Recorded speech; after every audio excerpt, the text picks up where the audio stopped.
Good day. I am Tamara Barabadze, GloLitter Project Manager with the IMO team in London. It is my pleasure to welcome you and to see you all in this seminar that aims to provide support to the GloLitter partnering countries on developing national legal and policy legislation with a specific focus on sea-based marine plastic litter. As we are all aware, plastic litter is a growing problem globally, and many stakeholders are coming together to find solutions to tackle this challenge. The GloLitter Partnership project is the only global initiative that brings together both shipping and fishery stakeholders at the global level, and we do so as a result of the partnership between IMO and FAO, and with you, all 30 partnering countries. Legal and policy reform is a stepping stone towards addressing our common problem of plastic litter, and we all know it is not an easy process. However, many GloLitter partnering countries are taking this challenge on, and we, your GloLitter team, are ready to support you. Our support includes providing international expertise as well as bringing further support at the national level through recruitment of national legal consultants that are present today in this webinar. I hope that today's meeting will help you at the national level to develop and/or amend national policy and legislation, and taking into consideration international instruments such as MARPOL Annex 5 and London Protocol, so the challenges of marine plastic litter are addressed. GloLitter international expert, Ms. Ernesta Swanopoulos, who many of you already know, will guide us today on how to approach the legal and policy reform on marine plastic litter, where to start, who to engage, and how to succeed in this process. Before I pass it to Ernesta, I would like to introduce to you our GloLitter team. It's Ms. Sava, who is on this call. She's GloLitter Senior Project Assistant, and Ms. Sada, Project Administrative Assistant, who took the lead in bringing us all together in this webinar. We all represent IMO. I'm not sure if FAO joined already. On FAO side, we have Ms. Amparo. She's the lead on fisheries for FAO and represents a GloLitter project from FAO side and our main partner in this important endeavor. And I would like to thank you very much for taking this time today to engage in this meeting. And I hope you find it useful to apply the knowledge you'll gain at the national level. I would like again to ask Ada to introduce the rules of this seminar so that we all benefit from it to the extent possible, because I think some participants joined a little bit later. Ada, I'm passing to you. Thanks again, everyone. Ada? So, the rules of the webinars are to first rename yourself by filling in the organization capital letters, followed by a hyphen, followed by your first name, then by your last name in capital letters, as shown here on the shared screen. This would help us to identify you for recording purposes. Also, during the whole webinar, we would ask you to mute yourself, and you will be given the floor during 10 minutes Q&As. There will be 2 during the webinar, where you can raise your hand, and then Ernesta or Tamara will give you the floor. And then you can ask the questions. Thank you very much. Thank you very much, Ada. And if there are any questions from participants right now before we start, please raise your hand. You can click the button and raise your hand.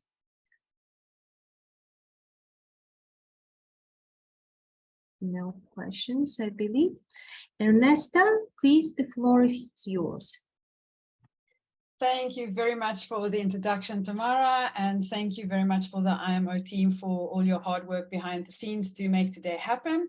And to all the participants, I am super happy to be here with you today and for us to formally start this work, I've had the privilege to have met some of you via phone calls or via emails. Some of us already had a couple of discussions.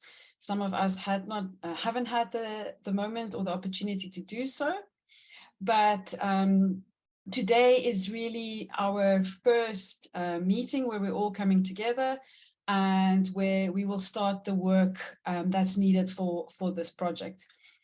Before I start my presentation and before I share my screen, I really want to urge all of you to be comfortable today, to take as much as possible in what is being said, and to really make use of this opportunity to get a better understanding of the context of the problem that we are addressing. And today's webinar is the first step in assisting you to draft and update your national legislation. So this is really a webinar for you. This is your opportunity to gather all the information, to have the opportunity to ask any questions. If you don't want to ask a question today, please make a note of your question and then send us an email, and I will respond to you via email to address your questions. But I really want to stress the point that this is your webinar, and it has been designed in a manner to help you with the work that you have to do. And I'm going to share my screen now. And you should see the PowerPoint presentation. Okay, so let me just close that. Right, everyone has a clear view and you can see well. So the first session of this webinar is going to be about an hour, and then we'll have a bit of or maybe less than an hour, and we'll have some questions and answers, and then we will have a break. If I talk too fast and you struggle to understand, or you need me to speak a little bit louder, please write it in the chat.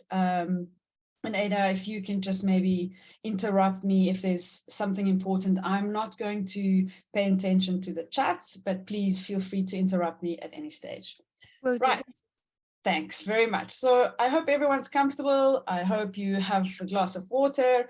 I hope you have a pen and paper ready, and that you can start taking notes for our first GloLitter webinar on the development of national regulatory framework that deals with sea-based marine plastic litter, and how we are going to include this in our national waste management legislation and policies. So just to give you a brief overview of all the topics that we are going to address today. And before I start with that, I also need to explain the context, in the sense that very soon we will be sending you a guideline. And this guideline is a document that you can keep on your desk next to you that will help you with the work that you have to prepare. And today's presentation is a summary and a very, very clear overview of this guideline that you will receive. So once you receive the guideline, and you will also receive today's presentation, please use these tools, both of them back to back, to help you with your work. So what you will see in front of you is certain parts of the guideline, almost all of the guideline that we've extracted, and we will explain and present today, so that when you receive the guideline will be more familiar. So there's two purposes for today. One is to explain the contents of the guideline. What is it that we wrote in the guideline? And then the second part of today is to help you to be more familiar with the guideline and how to use it. So the first part of the guideline, the majority of the guideline, talks about this issue of sea-based marine plastic litter. What is it, and why is it so important for us to address? And I will speak about that this morning. The second presentation will be around the international governance framework. So now we know if there's a problem in law, in environmental law, often we have international environmental agreements, and these multilateral environmental agreements, they guide us in what we have to do, but they also give us legal obligations. And once, as a country, we have signed these international multilateral environmental agreements, we have obligations to implement it in our national legislation. So that is a non-negotiable. We have to do it.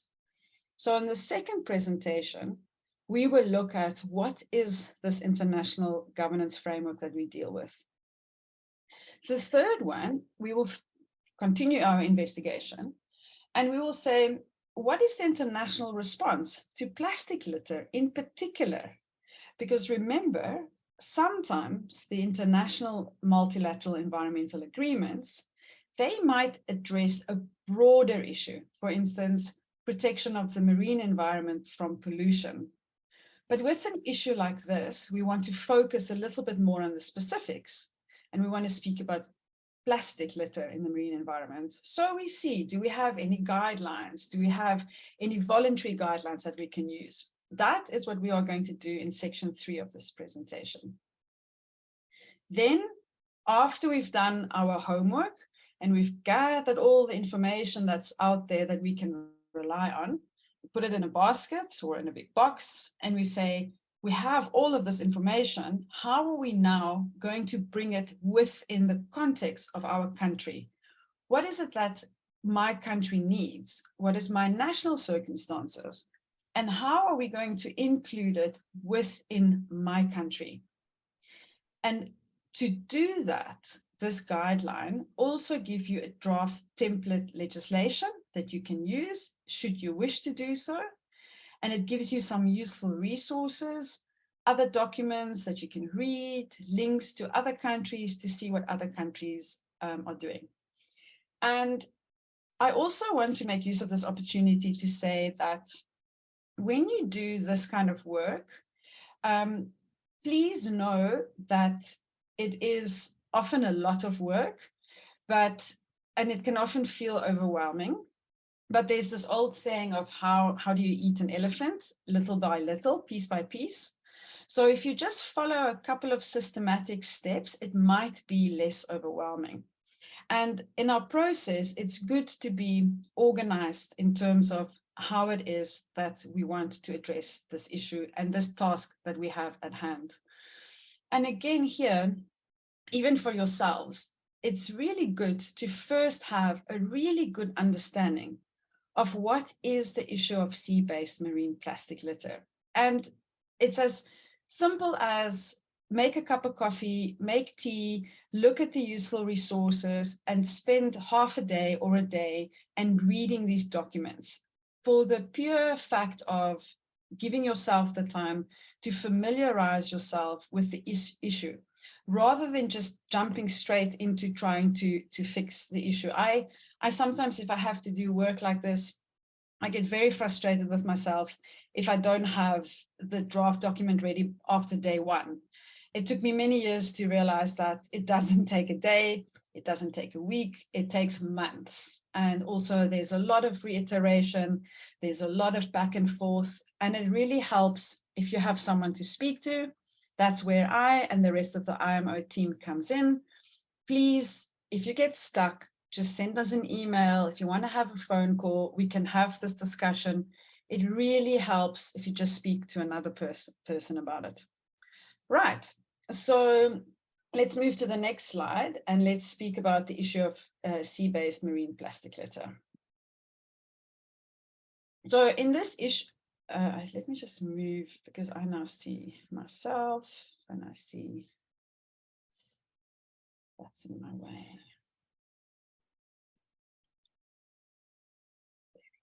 Okay, so in this section, again, some background information.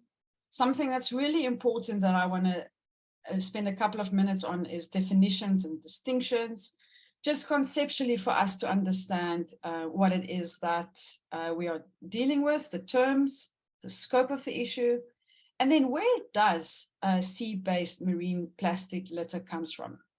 Please, at this moment, don't feel overwhelmed if you see acronyms, if you don't understand anything, if you don't know what SBMPL means. I will explain all of it, and towards the end of today, we will all be familiar with the terms. So as we've heard, I've mentioned it now, as well as the IMO team, we are here to assist the participating countries that's part of this project to work on a national regulatory framework that prevents sea-based marine plastic litter. So we're going to look at what is the problem, what is the international legal framework, what is the solution, and how can we incorporate this in our national legislation. This work that we are doing and that's being presented to you today, it's guided by two main things. It's guided actually by a lot, but two of the main information sources is the IMO action plan to address marine plastic litter from ships, as well as the complementary actions that's identified by the Food and Agriculture Organization, or FAO in short, in the voluntary guidelines for the marking of fishing gear. I know I will speak about this later in the presentation again, but I also want to say at this moment in time that parallel to this work that I'm doing, and you may or may not be familiar with this, but parallel to this work that we are doing with the IMO, the FAO is also designing a similar guideline that will give guidance on the same as what we are doing here. It will give guidance on the legislative options to implement these voluntary guidelines for the marking of fishing gear. And I will speak about this in more detail later, but conceptually, it's important to understand that these two guidelines together should be used holistically, or should be used not separately. Even though these are two separate guidelines, they should be used together. And the FAO consultant who's responsible for these, her name's Ninka. She may or may not be on the call, I'm not sure, but her and I are in communication with one another behind the scenes, and we share our draft documents with one another as we go along so that they are complementary. But it's really important for you to know that while I'm going to speak a lot about marine plastic litter from ships, we should not forget and ignore the fishing sector and fishing gear. And to that end, there's going to be a similar process as this one. Right. This slide for me is very important. When I worked on the document, it took me some time to actually realize I really need to put a lot of emphasis on this. And I think this is one of the occupational hazards of being a lawyer, is one can become very pedantic about words, definitions, and meanings. And unfortunately, sometimes in the international literature, different words will be used. You might speak of waste, you might speak of garbage. And in the end, excuse me, in the end, you will mean the same thing. But it can get very confusing if you have different ideas and different topics floating around. So I felt that it's important to just anchor it so that we know what we are talking about. So the first word, phrase, term, an acronym, is marine plastic litter. And all of these concepts I will explain a little bit in more detail. But we know that it can be either macro or microplastic. And we'll speak about this more, but it can either be big sources of marine plastic litter. So think about a 5-liter water bottle, or microplastics. Again, I will give some examples later, but something that's really small. It's almost less than 5 millimeters. You almost can't see it, but it's there. And it comes from sea-based sources. It comes either from maritime transport, which is mostly what we'll speak about today, and fisheries, which is the FAO document that I've just mentioned.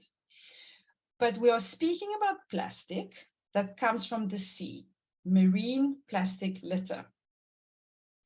Then sometimes we will hear the term sea-based marine plastic litter.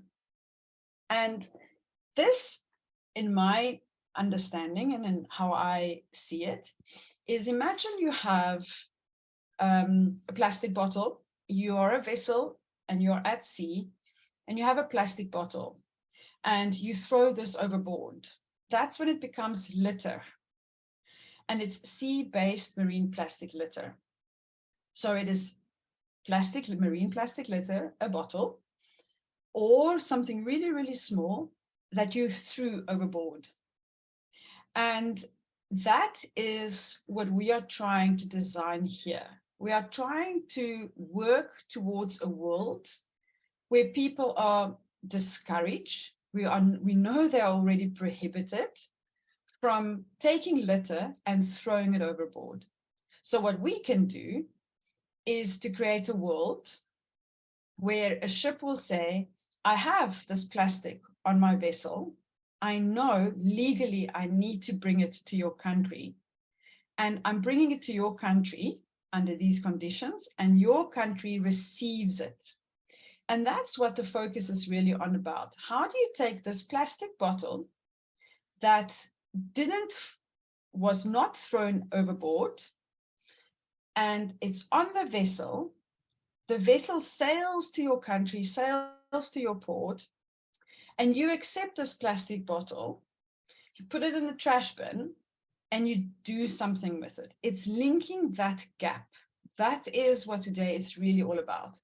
And if it doesn't make sense now, don't worry. As we go along and as we talk about more of the concepts, it will be more familiar and you will understand this issue better. I know I have some slides where I will bring this up again.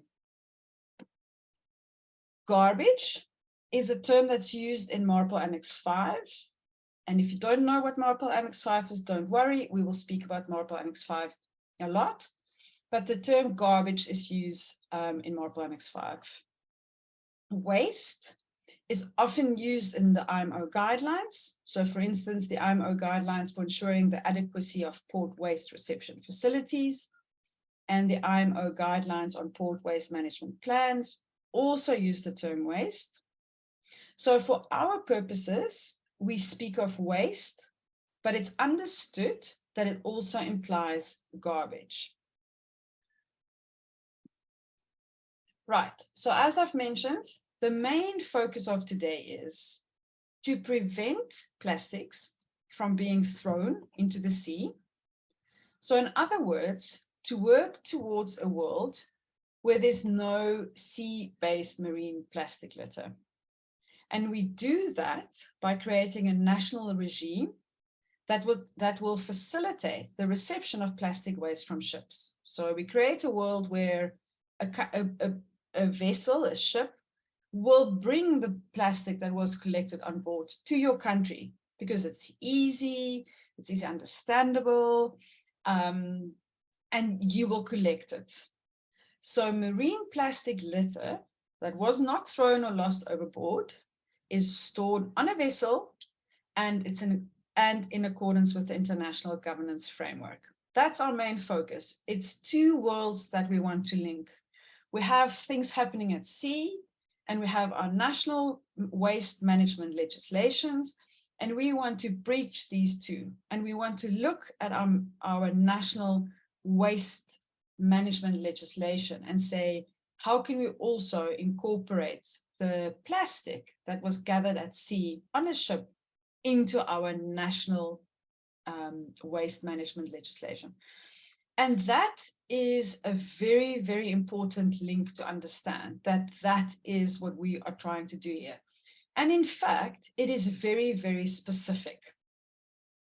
And if someone is not clear on this focus, then please make a note. And then when we have a question and answer session at the end of this, then we can address it. So now I've mentioned macro and micro plastic litter. Why is it a problem? it stays in the marine environment for a really, really, really long time. We now know that plastic is a problem. And it has an impact on our marine life, ecosystems, as well as our own human well-being, and as well as industry around us. So for example, tourism, shipping and fishing. And I'll give some clearer examples in a minute. What are the sources of marine plastic litter? I want to say it's almost everywhere.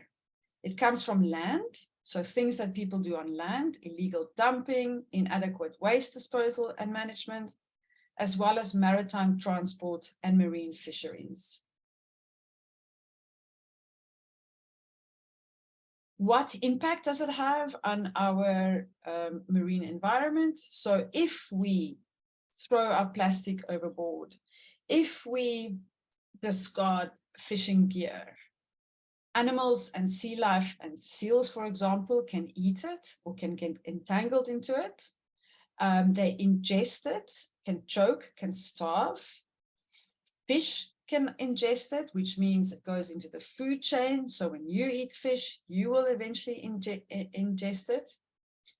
It can spread invasive alien species, because if you look, for instance, at this photo of fishing gear and nets, you have all kinds of invasive alien species that can get a free ride to wherever this is floating to. Can have an impact on tourist attractions, beaches and resorts. And we don't need to look further than COVID and see what the lack of tourists and tourism did to our countries and to our economies. So if we have beaches that's full of litter, if we have beaches that's full of sea life that's entangled in marine plastic litter, it's not going to be a very attractive beach for our tourists, and tourists will actually go somewhere else. So that's the scope, and that's the issue of marine plastic litter and what it does to us. And again, as I've mentioned, we don't need to look further than to see what happened in COVID when we didn't have tourists. It has severe economic and environmental costs. And it can have an impact, for instance, also on vessels. It can be a navigational hazards, and things floating in the ocean can also entangle propellers. So not only do we have an impact on animals that can get entangled, but also on our vessels. And that is a safety of life at sea issue. So as I've mentioned, it comes from everywhere. We don't really need to understand this entire diagram, but we can see it comes from both land-based sources as well as from sea-based sources. This is where our focus is: small boats, fishing boats, aquaculture, shipping. How does it come from sea-based sources?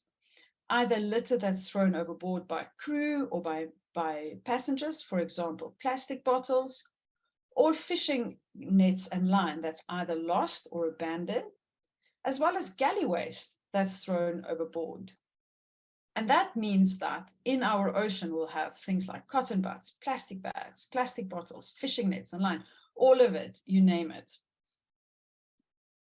To focus in a little bit more, if you want to know what land-based sources look like, municipal landfills, riverine transport of waste from landfills, urban areas, discharge of untreated municipal sewage, industrial facilities, and tourism, so recreational visitors that goes to the beach and they don't pick up their litter. Again, from the ocean, we've spoken about this now a little bit already, from our ships, ferries, cruise liners, fishing vessels, military fleet and research vessels, pleasure craft, offshore platforms, and aquaculture farms. So anything that's out at sea. I just want to maybe have a visual overview of microplastics, which is becoming a really, really big issue.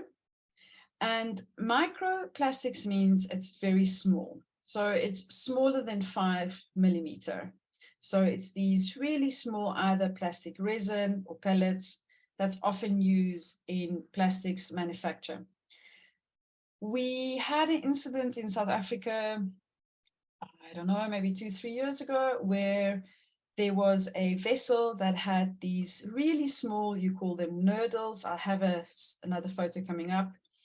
This vessel was transporting nurdles and lost a container or several containers of nurdles, and it washed up on the beach. And about a year ago, I, with a group of friends, did a hike along the coast, and all you could see were these nurdles. And they also had huge amount of people actually collecting these nurdles. So not only was it unpleasant to see, it also is very, very, very costly to collect these nurdles. And I actually have a friend who's an advocate in the High Court of South Africa, who is dealing with this case now where the shipping company is saying, yeah, we are now just picking up nurdles for the rest of our lives, and we don't even know if we're still picking up our nurdles or someone else's nurdles. So it's costly. It's really costly. Not only is it really, really bad for the environment, but it's really costly. And one thing that is important in any environmental legislation, if the protect the environment route doesn't work, then you tell people it's going to cost you money. That often gets people's attention. So not only is it detrimental for the marine environment, but it's also very costly. Again, I'm sure many of you have seen a similar picture where you will walk on the beach, and this is the nurdles that I've just mentioned. But even here in South Africa, and I feel or think our beaches are relatively clean. If you walk any day after a storm or just even high tide, you will see cotton butts, small pieces of water bottle caps that broke off all over our beaches, and that's microplastics. And microplastics come from somewhere. They either come from big plastics, so a water bottle that's slowly disintegrated over the years, or a cotton bud. And then, as I've mentioned, so macroplastics that we can find on the ship. These are things that the crew will use. So its examples include sheets, wrapping, bottles, drum, ropes, fishing nets, plastic garbage bag, and empty chemical cans. Okay, so I think you understand the issue and the sources and why it's important. Again, I've mentioned abandoned, lost, and otherwise discarded fishing gear. And it's also mostly made of plastic. So it's part of this problem, right? It's part of why we need to address it. And again, same as what I've just discussed, and you've seen the slides where it's a big threat, and we know why it's important to deal with this issue. Right, so we can take a 10-15 minutes question and answer session before we go into the International Governance Framework presentation. This presentation that is going to start after the coffee break and the Q&A is going to look at what is the International Governance Framework, or what is the multilateral environmental agreements arena doing about what I've just discussed. So I'm going to give you all a 10-15 minutes opportunity to ask questions, maybe write it in the chat, or feel free to raise your hand and we can take it over with the video and with an unmuted mic. So over to you, and if there's no questions, we can maybe perhaps start with the International Governance Framework, and then we'll take a break in about 20-25 minutes.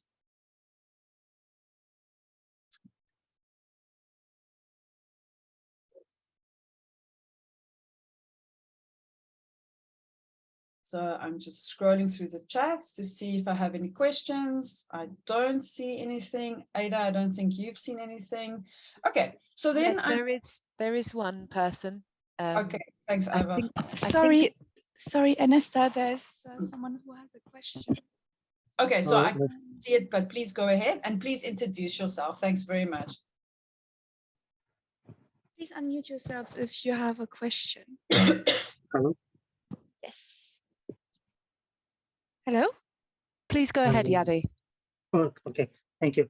My question is, can we consider ship collision or vessel collision as also a source of marine plastic litter? I mean, the waters in Indonesia many times are so very dangerous.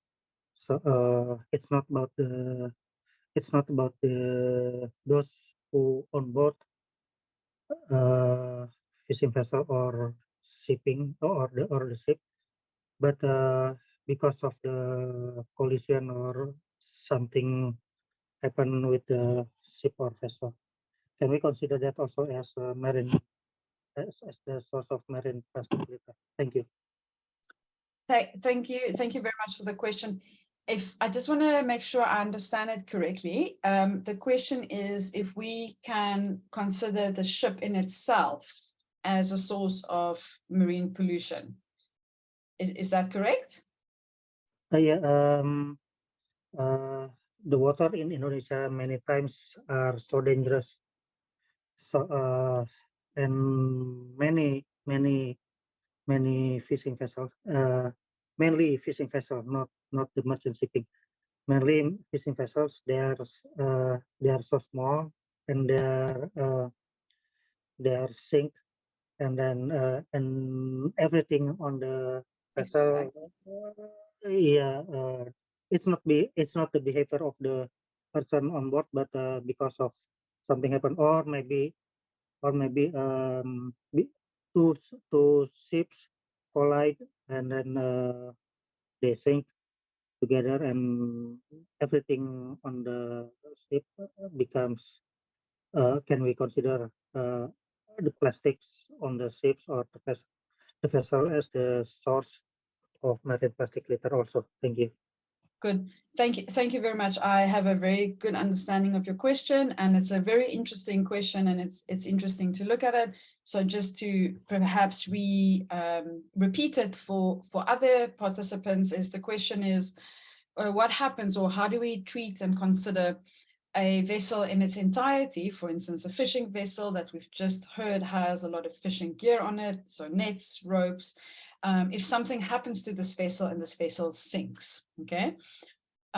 So, of course, a vessel is a vector.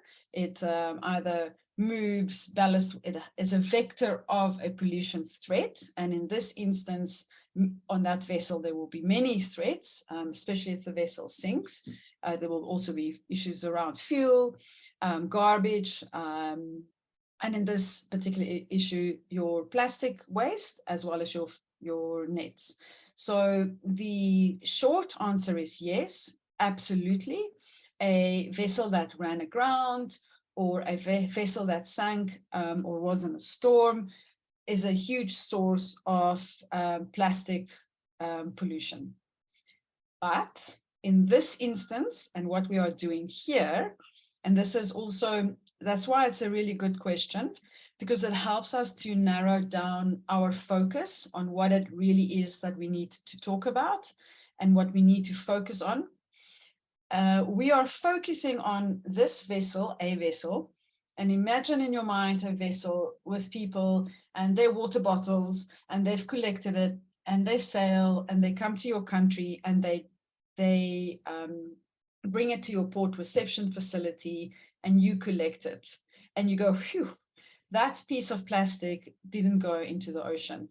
And that's the focus of this. So your answer is, it's correct. Any plastic that's on board a vessel that is going to end up in the ocean, regardless of whether it was a storm or the ship sank, is regarded as marine plastic pollution, but it's not the focus of this particular guide. I hope that clarified your question. There's also another question from Monsieur Tafangi from Madagascar. If you would please take the floor. Thank you. Hello, good morning or good evening or good night, depending where you are.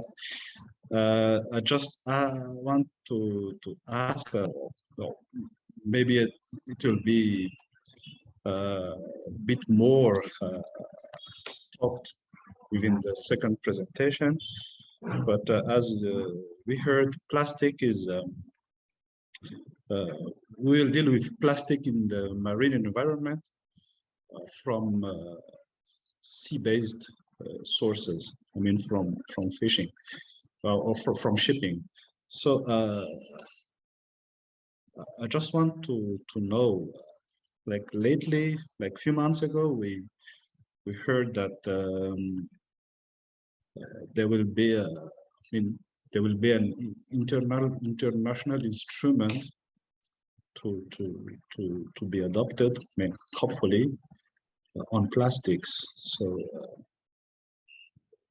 for us, then, how should we treat the plastic in the marine environment? Should it be treated? I mean, sea-based plastics. Should it be treated as in national sources or international sources or both? Or is that aspect of plastics as sea-based also more or less discussed within the framework of the international instrument to deal with plastics? Good. Again, an excellent question. Thank you very much for that. And I really appreciate this kind of engagement with the topic, because this is exactly what is necessary for us to do a good job in all of this. And I think, excuse me, I have been having this really silly cough for the last week and it just doesn't want to go away. So you'll just have to bear with me coughing in between. A couple of questions. You know, I think often with environmental issues, dealing with a problem happens in isolation. And then the bigger the problem they become, the more we realize we need to do more about it. But then what happens is we already have systems in place that deals with things in a fragmented way. So for instance, you know, at school, we were taught you should not litter, you should put your plastic in the trash can. There was no such thing as recycling. Recycling didn't happen. And then as the years went by, we realized, oh, recycling is a problem, but it was focused on land. And now we are at a point where we are saying, well, plastics it's a massive problem, and we're going, it's both macroplastics and microplastics. So we need an international instrument to deal with that. And you are correct. There is a so what it's called INC, an intergovernmental negotiating committee, which is now working in the process of working towards, and in other words, drafting a convention that's going to deal with plastics in general. And often I have not seen it yet. I don't know how far the work is. It only started earlier this year or last year. I'm losing track of time. But often how these conventions work, it is an umbrella convention. It will be a framework convention that will say what countries should and should not do, and will give it will give certain obligations. So that instrument, once it is fully drafted, fully accepted by countries, and once it has entered into force, because often you need X amount of countries to sign a multilateral environmental agreement before it enters into force. So there might not even be a political will for countries to sign the convention once it's drafted and finalized. It's a long process. It takes a lot of time. But once that document is there, it is the document. Once that convention is there and a country has signed it, the countries will absolutely have to think about their obligations as part of this new treaty, and how we can take those obligations and combine it with this existing work. We don't know just yet what the contents is and what it will be. But again, the focus of our work is a lot on our national waste legislation. So what is the legislation that we currently have in place? It's almost like, imagine it as a connection that needs to be made, where you say to someone, oh, you should really meet this person. I think you have a similar background. You will have a lot in common. You really need to meet one another. And it's almost like that. You have plastic that's at sea, it's on board a vessel, and you need your national waste management legislation. So this water bottle that once it's finished, you recycle it. Whatever governs the things that I do on my national legislation needs to meet what I'm doing out at sea. That's what today is out about. So I hope I answered your question and that I didn't go on too much of a roundabout, but I really encourage this kind of discussion and thinking, because it gives all of us a clearer understanding of exactly what it is that we are doing.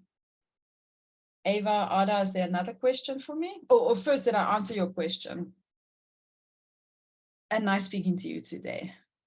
We've had a couple of conversations already, but nice to speak to you again here today.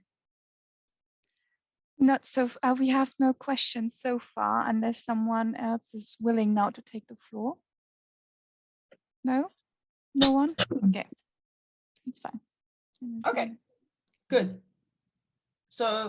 So what I'm going to do is I don't want to rush this next session, but I'm going to just do maybe 10-15 minutes of this presentation, and then we can take a break.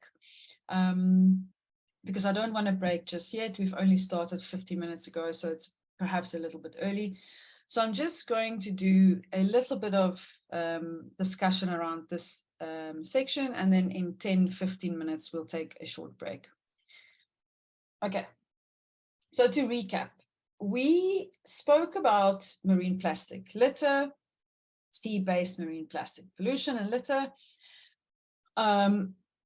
We have an understanding of what it is. We know that it's a problem. We know that it's a big problem. We've looked at the impacts that it can have on our own health, on our marine environment, on our economies. And now we need to say, right, what are we going to do about it? So as I mentioned right in the beginning, we turn to the international environmental arena and we say, what legal instruments, international legal instruments are there that we can rely on? Okay, so we'll look at the United Nations Law of the Sea, just briefly. We'll look at the London Convention, London Protocol, the litter content from the waste regulated by the London Convention, London Protocol, as well as MARPOL Annex 5 and its revision. Now, again, this is not the main focus of today. For us, this is not a session on a deep dive in these international environmental legal instruments, but it's more an overview to tell you what it is that guides us and what obligations we have as signatories under these conventions. Okay. So in terms of background, just so that you know, there are various reports. There were various, for instance, here in the 1960s already, various reports of adverse impacts of marine plastic debris on marine species. And that's kind of what I was saying earlier. You know, once in the international community, or if we understand there's a problem, we start having reports, we see workshops being held, and we see instruments being negotiated. Then you can see here early in the 1970s, We've had things like the London Convention that I've just mentioned. We've got MARPOL, and I will explain all of this in more detail. But you will see there's a lot of international multilateral environmental agreements that has a focus on the issue of plastics. Okay, so this, what we are doing, is not being done in a vacuum. It's against this backdrop. So our timeline continues, and you'll see all the work that's being done. And then you will also see here what we've just spoken about the new convention that's being drafted on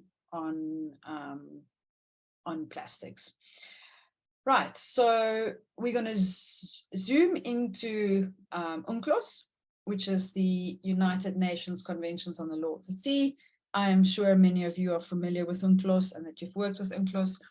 And UNCLOS is the overarching legal framework for marine environmental protection. So see it as the great-great-grandfather of marine environmental protection. And there are various articles that are of relevance to us. So, for example, Articles 207 to 211 says that countries should prevent, reduce, and control of pollution in the marine environment. And it calls upon states to adopt laws and regulations to prevent, reduce, and control pollution of the marine environment, from pollution from land-based sources, seabed activities, and it's subject to national jurisdiction. So, and dumping from vessels. So UNCLOS is perhaps the only convention that speaks of our obligation to prevent pollution from the marine environment, both land and sea, seaside, land-based sources and sea sources. So in terms of Article 212, states shall adopt laws and regulations to prevent, reduce, and control pollution from the marine environment. From or through the atmosphere applicable to the airspace under the sovereignty and to vessels flying the flags. So again, you might ask, what is the relevance of laws that is preventing, reducing, and controlling pollution from the marine environment through the atmosphere? When I first considered it, I also thought, how is this relevant to plastics? But there's some research, and unfortunately I can't remember the exact amount, but it's something the size of almost imagine the size of a credit card.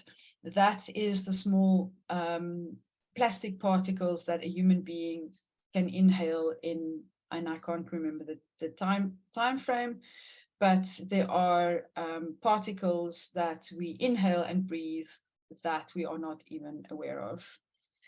The next one, the London Convention, London Protocol. So again, something important for us to consider. What is this London Convention, London Protocol regime? So it's the Convention on the Prevention of Marine Pollution by Dumping of Wastes is one of the first international instruments to protect the marine environment from human activities. And it regulates the dumping of wastes and other matter at sea. And this includes the deliberate disposal at sea of persistent plastics and other persistent synthetic materials.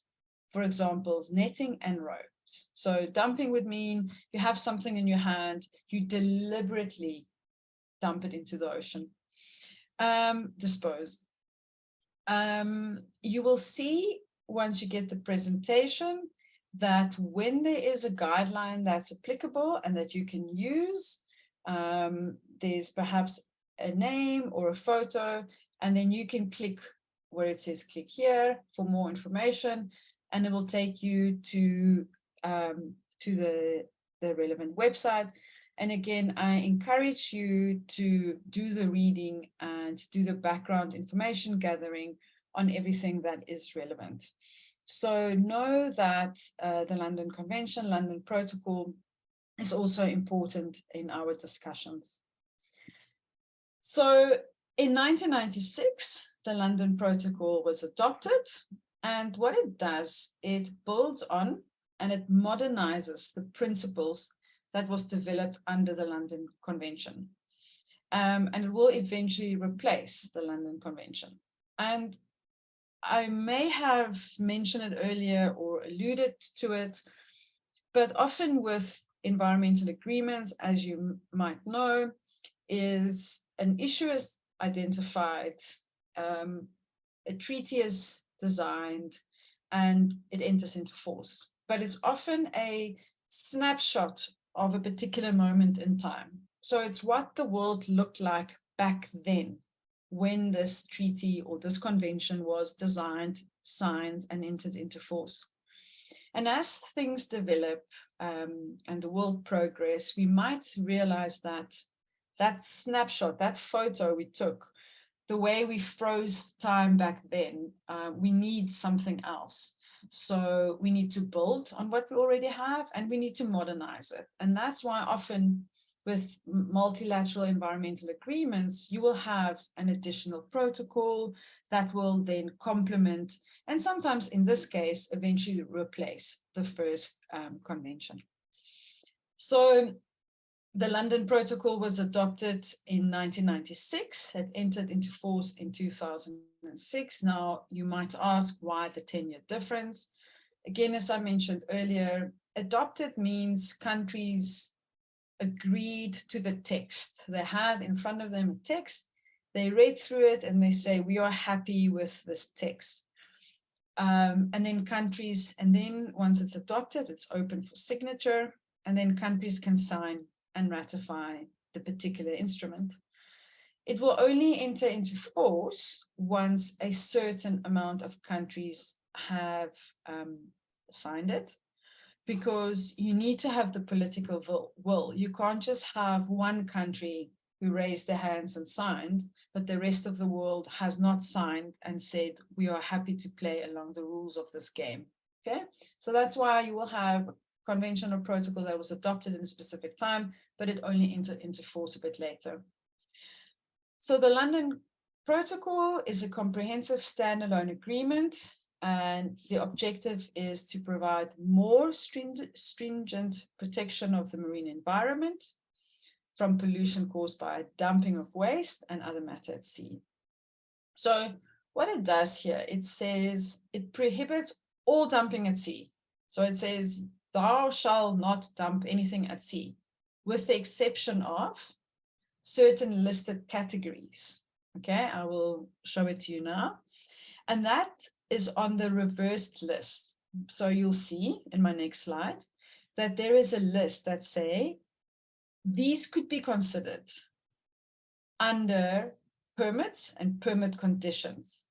Okay, and waste assessment provisions that's set out in the London Protocol.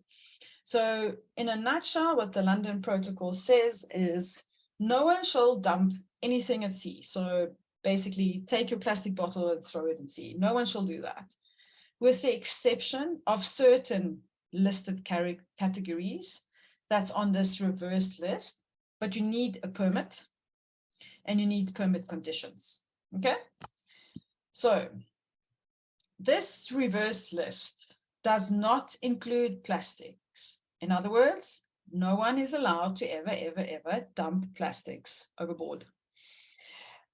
But where the problem comes in is that some of the materials that is allowed, once you have a permit and once you fulfill the permit conditions, might have microplastics or might contribute to marine pollution because it might have microplastics, it might contain microplastics.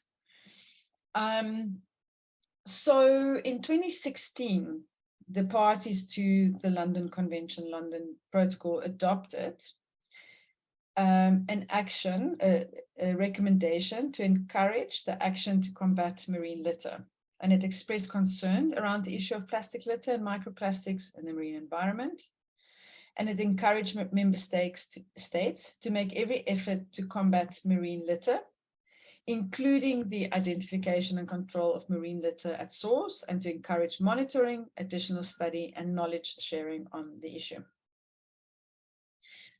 So on the reverse list that I just mentioned, the following types of waste streams for which sea disposal might be considered, again with permit and permit conditions, include dredged material, fish waste or material resulting from industrial fish processing operations, vessels and platforms or other man-made structures at sea, inert or inorganic geological material, organic matter or natural origin, bulky items comprising primarily iron, steel, concrete, or non-harmful materials, carbon dioxide streams from carbon dioxide capture process for sequestration. This list to some of you might look different. Sewage was recently removed from this list, and it was the reverse list was amended to remove sewage from this list, and we'll get to that just now. One of the big issues that could be potentially a problem is if we go back to the list, I just want to pull it up again, is here, dredged materials. So we know that dredged materials will contain plastic litter. But at the moment, the assessment procedure for wastes that's regulated by the London Convention, London Protocol. And again, you can click here for these IMO waste assessment guidelines. They do not specifically require analysis of the litter content, neither for the waste itself nor at the dump site. But we know, as I've mentioned, this waste stream, in particular dredged material, do have a high probability of containing marine plastic litter. And to continue with the issue of dredged materials, it's reported as the highest volumes and tonnage that's being dumped worldwide. And it dominates the total amount of waste that's being dumped at sea. And dredging is common in most countries with seabed activities, regardless of whether they are signatories to the London Convention and the Protocol. And sediments are often dredged from coastal locations, so harbors, ports, estuaries, for the maintenance of navigation channels, harbors and marinas, or for infrastructural work. And then very important is the dumping of dredged sediments usually takes place at designated sea disposal sites. Therefore, any marine plastic litter contained in the dredged sediments could have a negative impact on the marine environment. It's very difficult to identify the sources of marine litter that's present in dredged material, and it spans a wide range of maritime and terrestrial sources. So with reference to port and harbor sediments, the types and amounts of solid waste often depend on the particular practices that take place within those locations. So for example, fishing, commercial or tourism harbors. So it depends on the nature of the port and the harbor. And then the port and harbor sediments are also influenced by discharges of urban and industrial wastewater. It's either treated or not.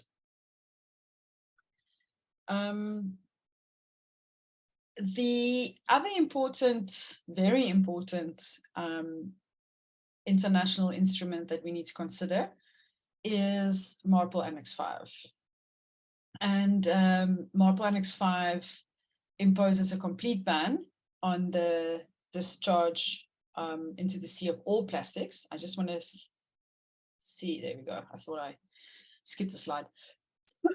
So before I talk about MARPOL Annex 5, you all might be very familiar with MARPOL. which is the International Convention for the Prevention of Pollution from Ships. It's been modified and amended a couple of times, and it has 6 annexes. And what's important to keep in consideration with MARPOL is a deal with the prevention of pollution from ships. So it sees ships as this vector that moves across the ocean. And on board this ship, there are various elements that needs to, or that could potentially be a source of pollution. Whether it's air emissions, whether it's oil. So MARPOL has 6 annexes. And each of these annexes deals with a very particular form of pollution, which is a really smart way of doing it. So in this instance, we deal with Annex 5, right? So we are focusing in on MARPOL Annex 5, and that is the prevention of pollution by garbage from ships. So remember earlier on when we were talking about terminology, Annex 5 uses the word garbage. So we'll see now what garbage is, but we all have an idea in our mind when you speak about garbage. You think in terms of the trash that you have at home, okay? Or the waste that you have at home. So you might clear out a cupboard or something, and you'll find some plastic bags, and you'll put it in the trash. You'll find some old book, you'll put it in the trash. So the same happens on vessels. You will cook in the kitchen, you will have some food scraps, you will put it in a bin. So the same happens on vessels, on ships. Remember, ships are small homes for people where people live. And in the same way that we have garbage, people who live on ships have trash or garbage. So Annex 5 entered into force in 1998, and it's the main international legal framework that deals with all types of ship-generated garbage. And it regulates the collection and delivery of the relevant garbage, including plastics, to port reception facilities. So this is very, very important for our work.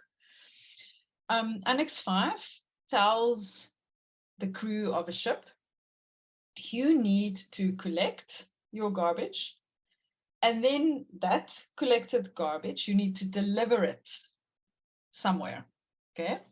And what is this somewhere? It is to something that's called a port reception facility. And this is where it becomes really important. So again, if you think in terms of your waste at home, you collect it at home. So you'll finish a milk bottle, you finish a water bottle, you finish some works, food scraps, you collect it. But then what happens to it? You can't just keep it. You need to deliver it somewhere, or with National Waste, actually waste collectors comes and collect it. But this is what MARPOL Annex 5 does. It says to vessels, you need to collect your garbage, and it includes plastics. And then once it's collected, you need to deliver it to a port reception facility.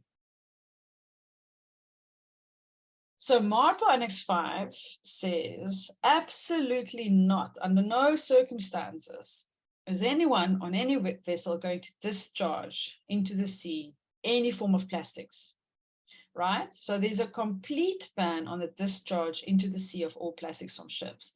This is good. This is very good. We want people on board a ship to keep the plastics.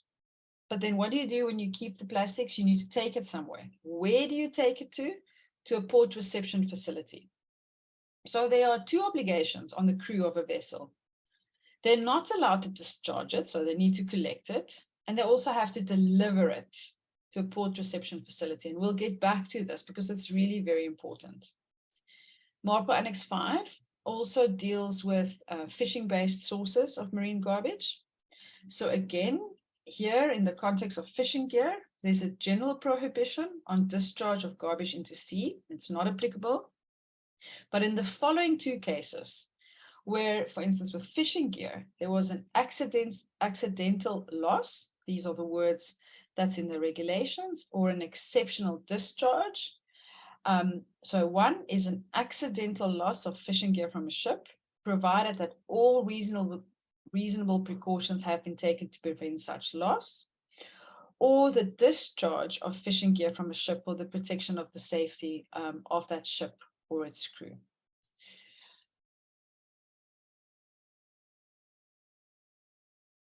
So in 2013, MARPOL Annex 5 was amended. And remember, I said earlier on, often legislation or international agreements are drafted in a specific way, in a specific moment in time. And then as we implement it, as we see how it works, how it doesn't work, as the world evolves, we have the opportunity to amend it.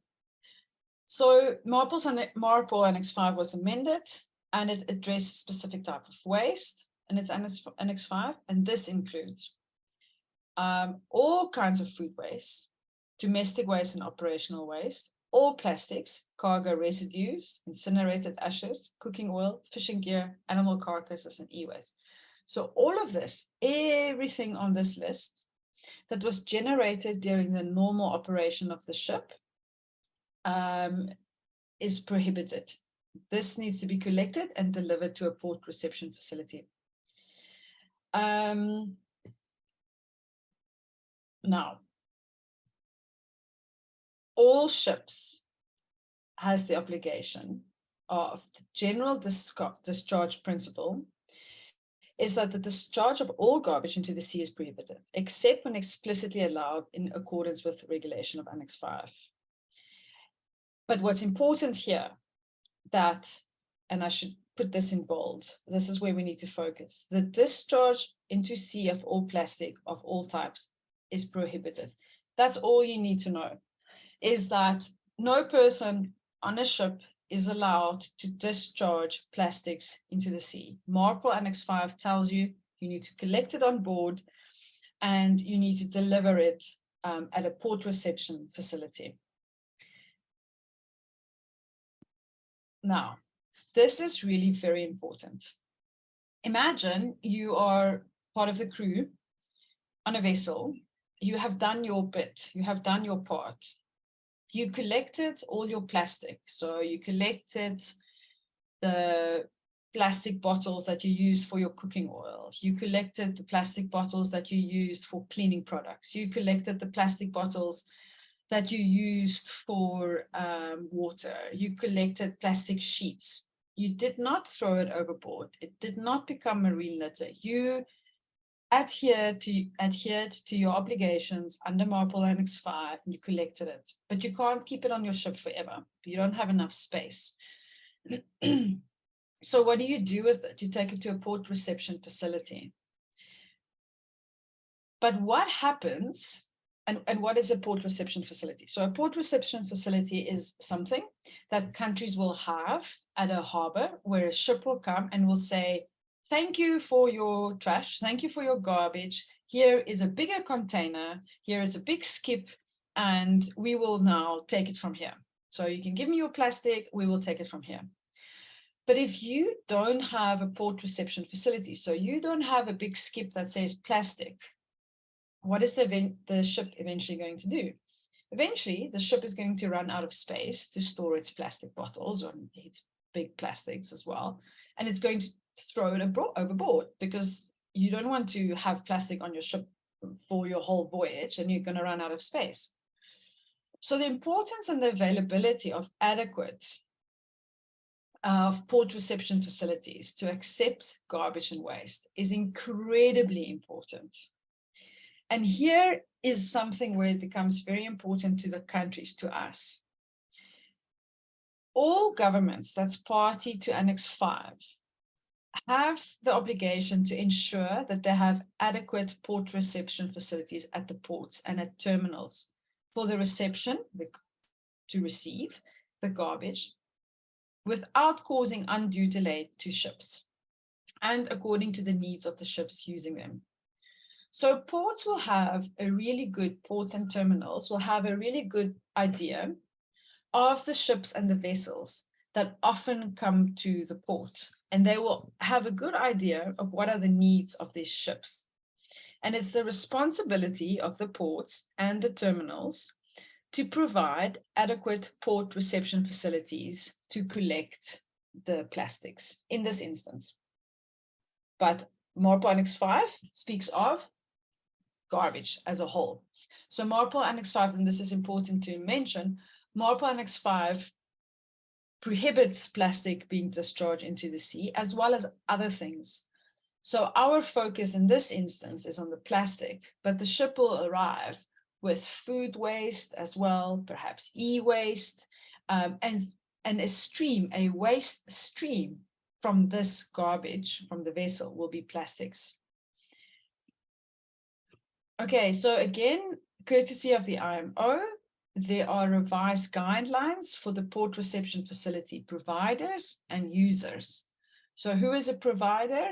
A port or a harbor provides a port reception facility. Who is the user? A ship. Okay, so this is what it looks like. It was compiled in 2018, and it makes our life easier by giving us standard formats for waste notification, waste delivery, reporting alleged inadequacies of port reception facilities, and waste reception facility reporting requirements. Again, here is a link for you to click on to have easy access to this.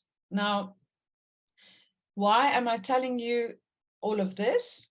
This is part of the housekeeping that we need to do during this project.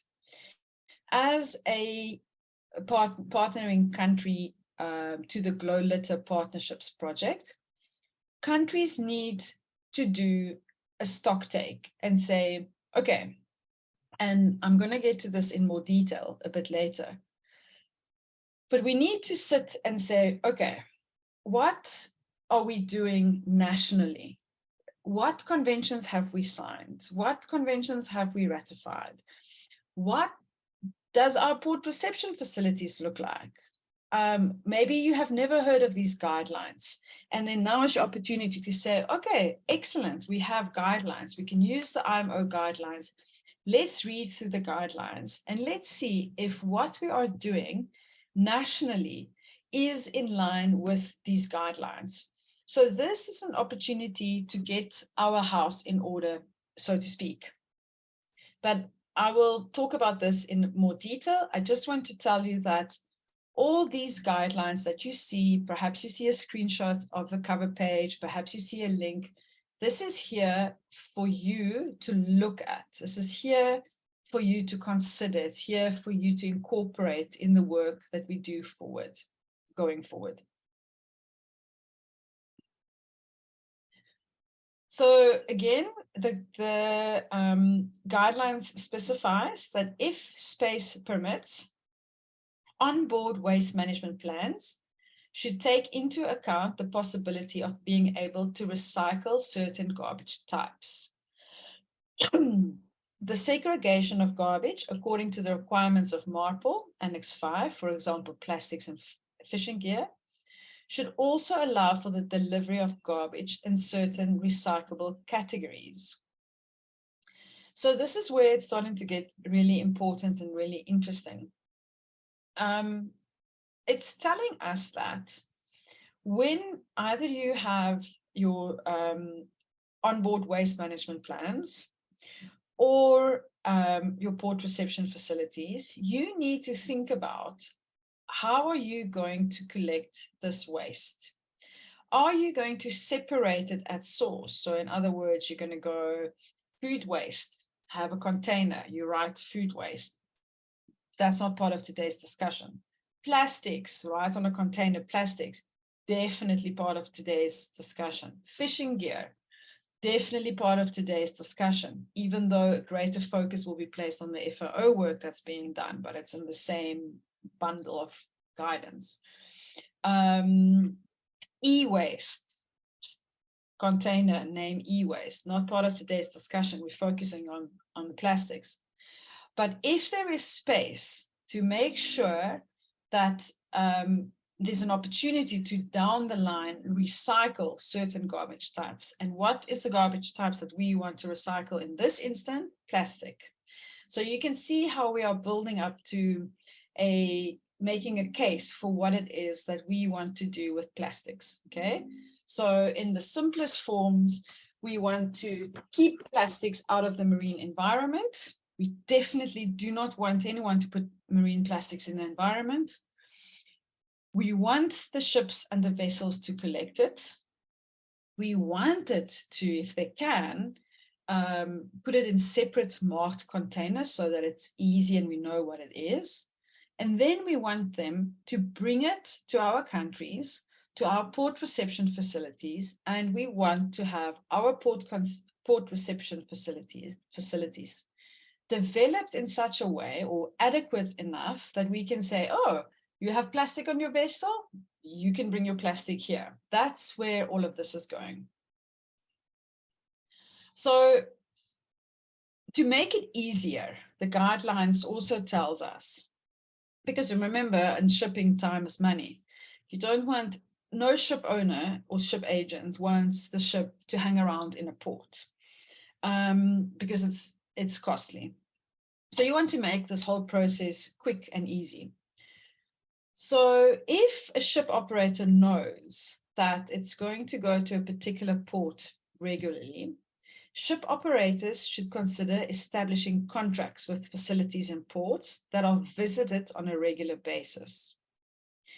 And where appropriate reception facilities for segregated and or recyclable wastes are not provided in a port, ship owners are encouraged to request that such facilities are developed in conjunction with the recycling capability of the locality or region. So the guidance of the port reception facility is telling us you need to be prepared to accept plastics, and you need to be prepared for plastics or wastes that is separated. Okay, so again, important to look at these guidelines. So on board a vessel, MARPOL Annex 5 also tells us that a vessel should have placards, so signs, a garbage management plan, and a garbage record keeping book. These are obligations that a ship have and that the ship should follow. So every ship that's 12 meters or longer and every fixed or floating platform should have a placard that notifies passengers and crew of the requirements of this annex, of Annex 5. And it can be as simple as plastics go here, food goes here, glass goes here. Must clearly state the restriction on discharging garbage from ships, so you're not allowed to throw it overboard, and warn of the applicable penalties if it is discarded overboard. So this creates a scene in our minds of what it looks like on board. So this tells us what the vessel is doing in order to make sure that plastic doesn't become litter. It's not being thrown overboard and float in the sea. Again, a garbage management plan and garbage record books. It just tells us that ships of a certain size, we don't have to go into this now, needs to have a garbage management plan and a garbage record book. Again, this sets the scene of the obligations that a ship have. It also tells us what should be in this garbage management plan and book. Is there a crew member? There will be a crew member that's in charge of garbage management. And also the IMO has developed guidelines for the development of garbage management plans. This is for a ship, okay? And also your garbage record book shall include the records of the disposals or incinerations of garbage, and you keep this for 2 years. So painting a picture of the obligations that's on the ship. How to implement MARPOL Annex 5, we have guidelines, and it is to assist governments, ships, and port operators to implement the relevant requirements under MARPOL Annex 5. And countries are invited to take these guidelines into account when implementing the provisions of MARPOL Annex 5. So again, these guidelines are always voluntary, and it's there to assist a country in how to implement MARPOL Annex 5. This is what it looks like. And again, here is a link for you to click to find more information. And this will tell you how governments, ships, and port operators ought to implement the MARPOL Annex 5 requirements. So, why are we talking about MARPOL Annex 5, and what is the importance of MARPOL Annex 5? It places a legal obligation to properly manage plastic and its collection on board. And it includes the separation of plastic. And it's also important to note on the other side that there are clear legal obligations for the establishment of port reception facilities. So a ship needs to manage and collect its plastics on board, its garbage, and in this instance, plastics. And a country should have a port reception facility that can collect these plastics. Because there's no point in having collected plastics on board, but you have no place to take it to. Okay, let me just go to the next slide. Okay. So now we have spoken about the general environmental agreements to protect the marine environment. So we spoke about UNCLOS, the overarching framework. We've spoken about the London Convention, London Protocol, and we've spoken about MARPOL Annex 5, which deals with garbage. Before I move to the section that deals with the international response to plastic litter, so now we're becoming more focused into this issue that we're dealing with, I want to give you the opportunity to raise any questions, ask any clarifying questions, so that we can be sure we are all on the same page when it comes to the multilateral environmental agreements that we've just spoken about. You can either ask me these questions in the chat, and then Eva or Ada can read them to me, or you can either raise your hands and I'll take your questions. I'll give a couple of minutes for people to think about their questions. And if we don't have any, we can move on. If you think of a question at a later stage, feel free to write it in an email and send it to me in an email, and I'll respond via email then. Also, after we'll be busy for, this is a slightly longer session, but I will keep going for an hour in total, and then we can have a short break before we move on to the next. So if at any stage someone thinks of a question, then we can take it in the next round of questions. I don't see any hands. I don't hear any voices. I'm going to continue.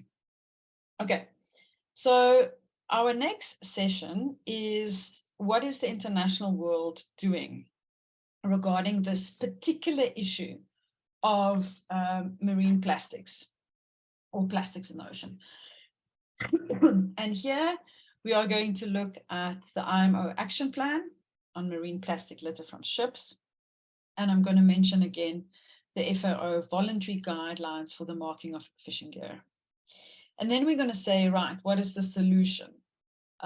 Because we've spoken a lot about the problem, why it is a problem, the extent of the problem, what the international agreement's saying we can do, but we also need to say, okay, how are we going to approach it, and what is it that we are going to do? Okay. So even though we have this robust international governance framework that I've just discussed, it still happens. And we still have the discharge and dumping of marine plastic at sea. And this is a combination of factors: inadequate port reception facilities. So remember what I said, what are you going to do if eventually you have no more space for everything on your boat? You are going to throw it overboard.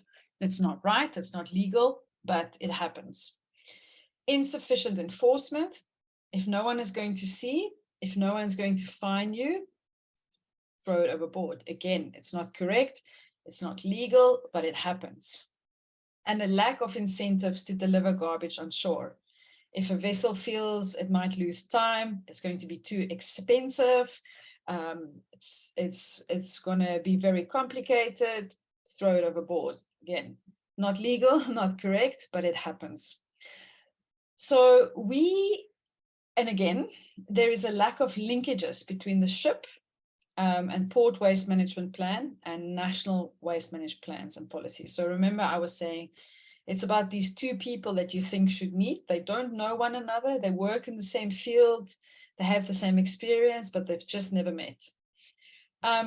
So we are working towards a future where there's almost no marine plastic litter. So it means that the ships no longer has the desire to throw plastic overboard because it's easy for them to bring it to a port reception facility. So the international community has developed voluntary measures to support this. And what are these voluntary measures? It's called the IMO Action Plan on Marine Plastic Litter from Ships.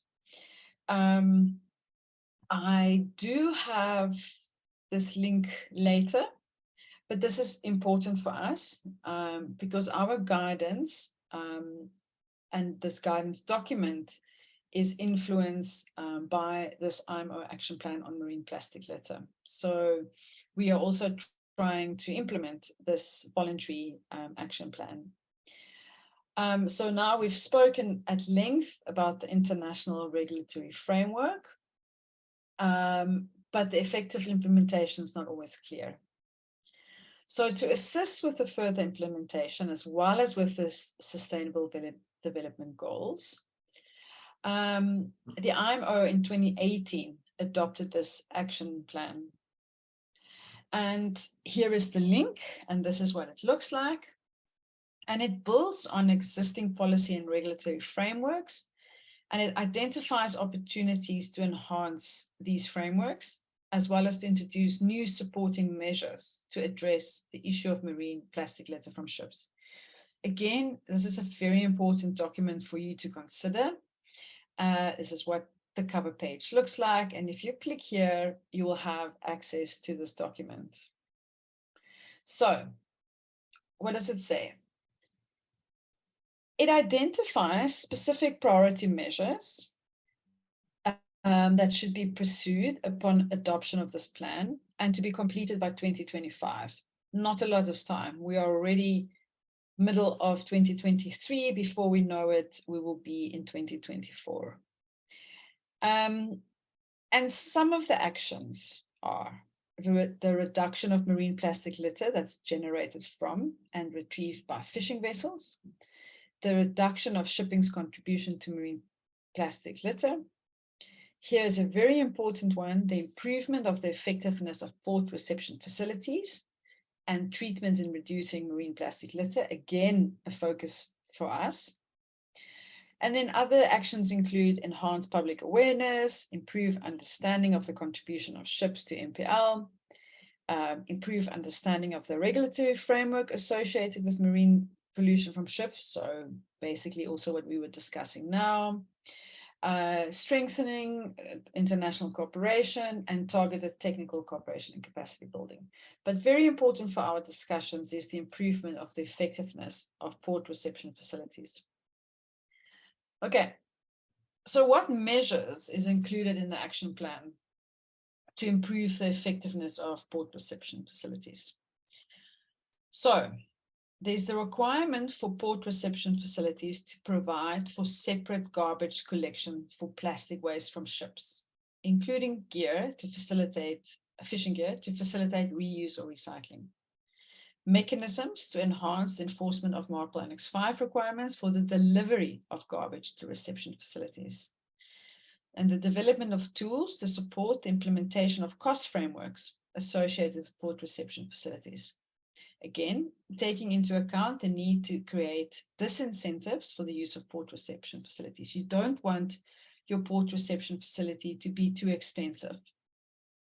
And as well, the potential benefits of cost incentives that provide no additional fees based on volume and identifying waste types that could be reused or recycled through schemes that identify waste revenue. So this is where we are now slowly starting to get into the details of where we are heading. So remember again, we have waste on board of a vessel. In this instance, part of this waste stream is plastic. The ship has done its bit. The ship has collected it.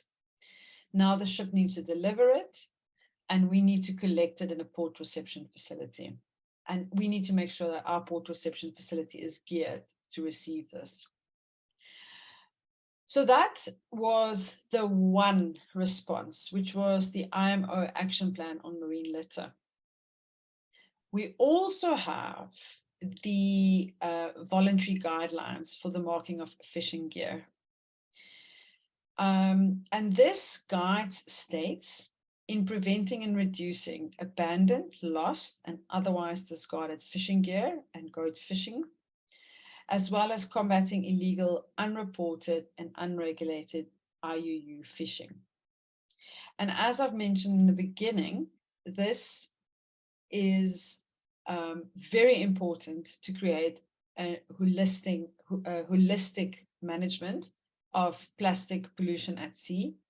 So to consider both the plastic and to acknowledge that in fishing gear, we have huge amount of plastics in fishing gear, and that this should also be managed. And again, as I've mentioned in the beginning of the presentation, the FAO is with a similar process to this one in the process of developing guidelines on legislative options to incorporate the voluntary guidelines for the marking of fishing gear.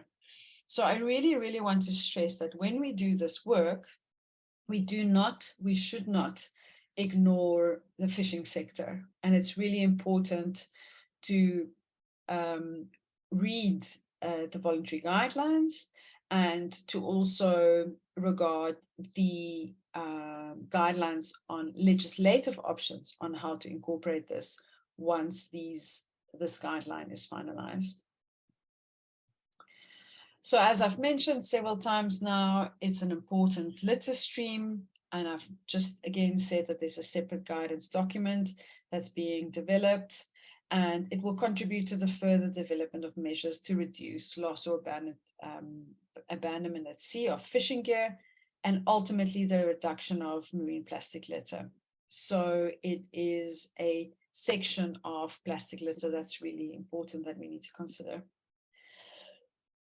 Okay, so we've spoken about the problem. We have spoken about the international obligations that we have. We have spoken about what the international community is in the process of doing, both the IMO and the FAO.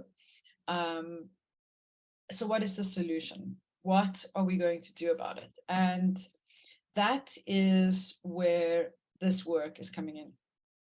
So we live in a world, in a perfect world, in an ideal world where ships have followed their international obligations. They did not dump anything overboard. They collected their plastics on board in accordance with their MARPOL Annex 5 obligations. And now they are ready to come to your country and to deliver to port reception facilities.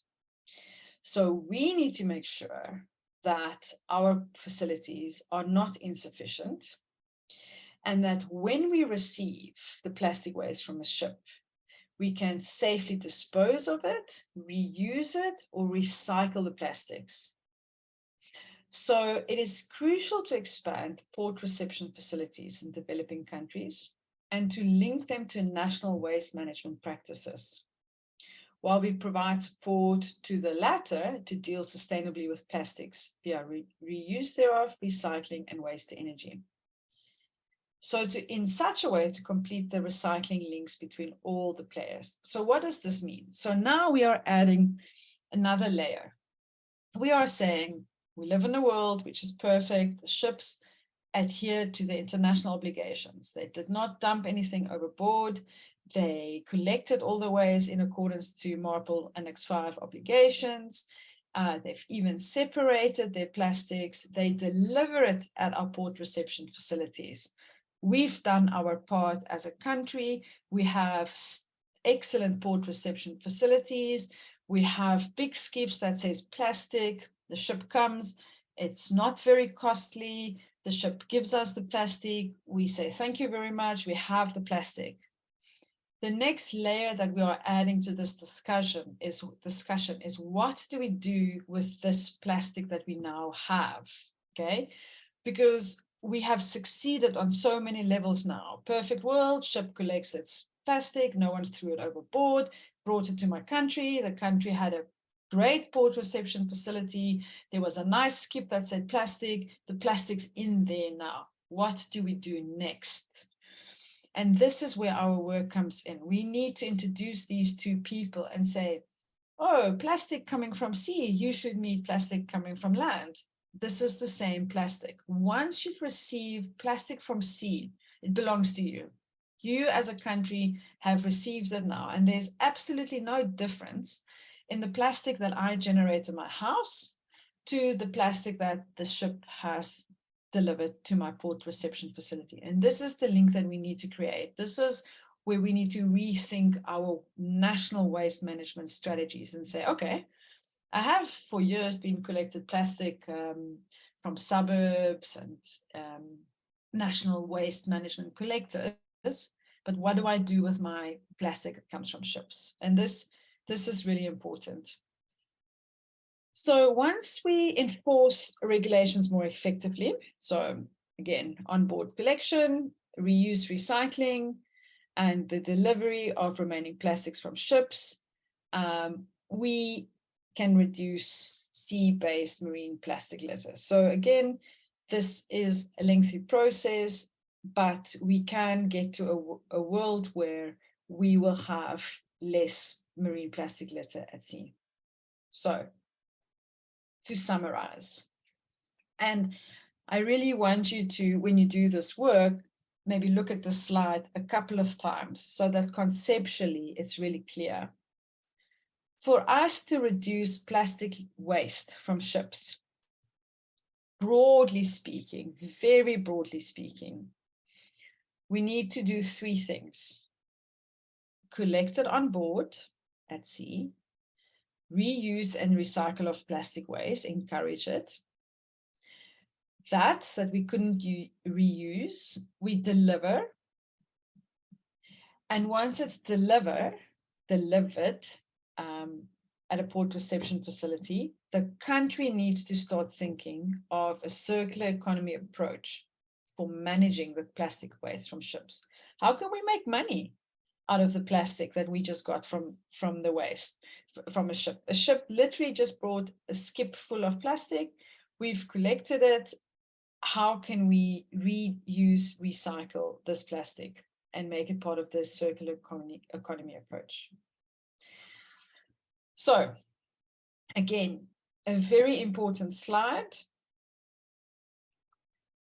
At sea, something must happen. Onboard collection, reuse, and recycling of plastic waste, okay? But the national actions will lead to improved plastic waste management. So for instance, increased enforcement and the availability and adequacy of port reception facilities. So while it's the responsibility of the vessel to collect plastic, on land, we can facilitate this delivery process by making sure that we have available and adequate port reception facilities, and that we have increased enforcement. So, sea, something we can do at land. Once the plastic waste is received on shore or it's landed, we now need to treat it as part of our national waste stream. It's no longer the plastic that belongs to the ship. It's part of our national waste stream. And we need to integrate this into the national waste management systems. And we need to make sure that this plastic that we receive, that we dispose of it effectively, that we recycle it, and that we reuse it. And this slide, together with the previous slide, are two very important slides for me in order for you to understand the focus that we have of this work and what it is that we should do. Okay, so that was a lot. And we can take again some time for comments. And Nesta, there was a Yes. question from Noor Hayadi. He asked if the so marine plastic litter were disposed to the sea by a foreign ship, and what can a coastal port stage do, in brackets, law enforcement and response. Okay, that's a very good question. So thank you for that question. So that is part of our national legislation. We can have national legislation that has gives enforcement competencies to our national law enforcement, who can then either fine or detain a vessel, and that will depend on the country. Well, first of all, we need to look at what the international convention says. So for instance, in this instance, it will be the London Convention, London Protocol, which says you are not allowed to dump or MARPOL Annex 5 if it's garbage that was thrown overboard. And then you have to see in a country how you incorporate that legislation. And this is why, and again, this is a really important question. If you don't have the legislation that have that enforcement in place, you have nothing legally that says your law enforcement officers are allowed to board a vessel to, for instance, investigate a garbage book or a garbage management plan. So you need, in order to have the power to act and respond to a situation like that, you need to have the legislation that first of all makes it illegal, the national legislation that makes it illegal, and say you are not allowed to do this.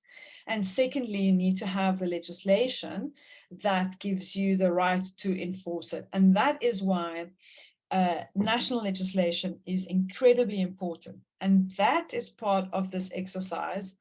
And again, in this next section, I will speak about it, but I'm going to mention it again now, where I really like to use the term kind of stock take exercise, where you take all the legislation that's relevant and or are of relevance, and you examine it and you say, this is the legislation that I have that deals with this issue. This is the legislation that I have with a vessel that dumps into my ocean, or a vessel that discharge garbage into my ocean.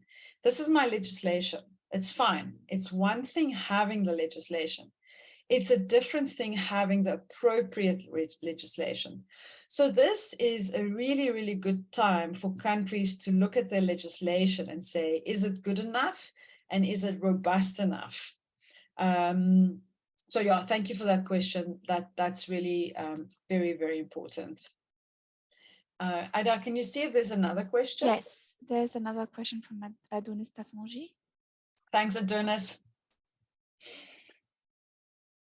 You can go. Yes. Can you go back to the previous slide? I most certainly can. This one? Okay, yeah, that one. Okay, for me personally, the last sentence is very, very important. You say once plastic waste is received on shore, then it should be treated as part of the national waste stream. And I should say that like in here in Madagascar, the national waste management stream is very weak. Actually, it's almost non-existent. So does it mean that the port and the maritime, I would say, environment should build its own waste management stream, or is that a kind of alternative way to deal with the waste management? I mean, to deal with waste that is coming from ships. Just to elaborate more on this. Yeah. A few months ago, we had an X5, Marcon X5 workshop here with the IMO, and we visited the facilities within our biggest port. And well, there is a collection system, waste collection system within the port, but when it leaves the port, it is just like dumped in a dump where there is almost no kind of treatment at all. So, well, if we really want to make sure, and you know, in that place, there is no kind of system that actually prevent all waste, or most importantly, plastics, to be washed back to the ocean. So it is more or less a kind of way to look nice. We say, okay, we collect garbage from the port, from ships, and then we say treat them, but there is actually no mean to really like eliminate, if I can say so. So I come back to my question: like, do we need them to create a kind of a subsystem, a kind of a small like waste management system within the port or within the maritime sector only? Is that can be a solution? So basically, in one question, you summarize the entire issue 100% correctly. And you've also, so thank you very much for that. And you've also given a really, really good example of how it happens in Madagascar.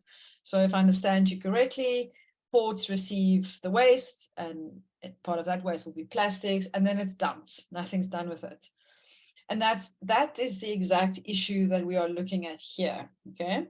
And you spoke about national waste management, and I think you perhaps said that in your country, the national waste management is not so strong, or is not so well developed. And then your question is basically, what do we do about this? So the good news is you've identified the problem exactly 100% correctly.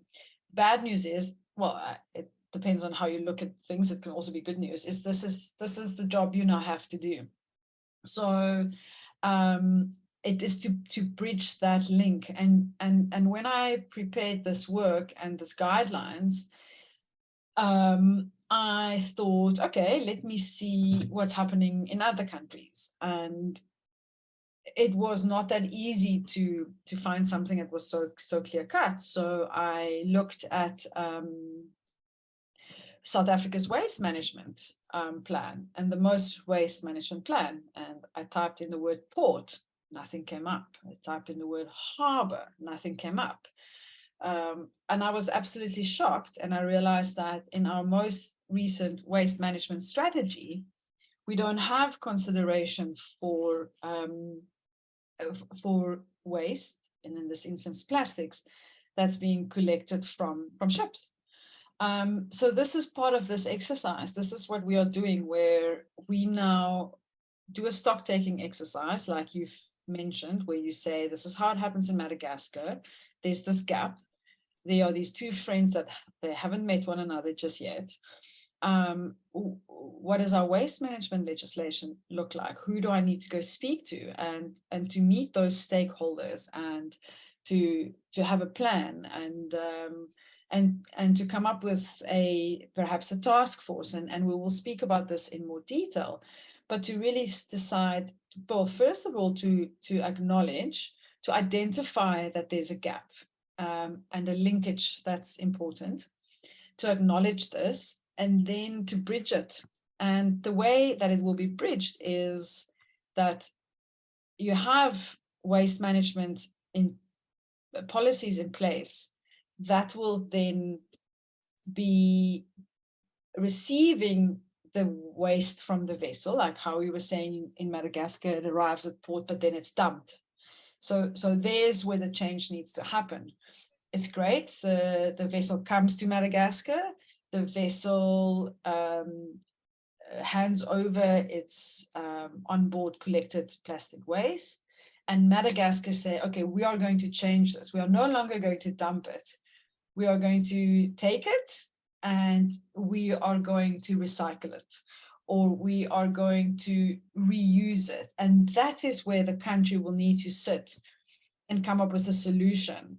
And you might even need to look and speak to a lot of people in the national waste management system and say, what is it that you do, and read more literature and see how do we bridge this gap so that it's of relevance to your country. So really, that was an excellent case study, and you summarized the problem in one question. So I really thank you for that, because it contextualized everything that we are talking about.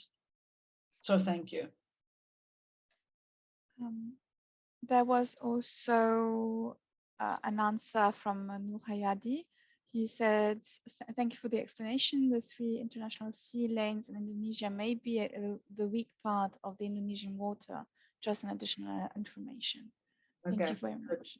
Thank you for that also. Okay. There is one more question. Yes. Sorry, it came to me directly. How does the MARPOL Convention address fishing gear, marine plastic litter that are a result of gear conflict between artisanal fisheries and artisanal fishers and industrial fishers? So just read the question again. How does MARPOL deal with? How does the MARPOL Convention address the fishing gear, marine plastic litter that are a result of gear conflict between artisanal fishers and industrial fishers? Oh wow, that's a I mean that's a really good question, but I don't think that is a MARPOL related question, or I don't think MARPOL is going to give us the answer, because MARPOL deals with garbage that's collected on a vessel. So this will be under the FAO work. It's not a, so first of all, I don't know the answer, but it's not going to be MARPOL. MARPOL is not going to regulate it.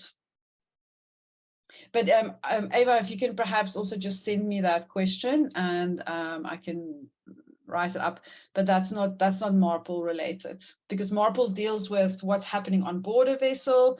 You generate waste, you collect it, you're not allowed to throw it overboard. Perfect, will do. Thank you. Thanks. Okay, it's 1/4 on my side. It's a good time for a break. We are making really, really good progress. I think we might even finish ahead of time. So if it's okay with everyone, we can take a 15 minutes break this time, and we meet back again online at 1/2. So on my side of the world, it's 1/4. So if I'll be back at 3:30, so 1/2 whatever hour you find yourself in, if that's okay with everyone. Have a nice break, and I see you in 15 minutes. Thank you. Thank you.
Okay, I hope everyone had a good break and that everyone's ready for the next section. Ada, if you're ready, then I can share my screen again. Yes, please go ahead. Thank you.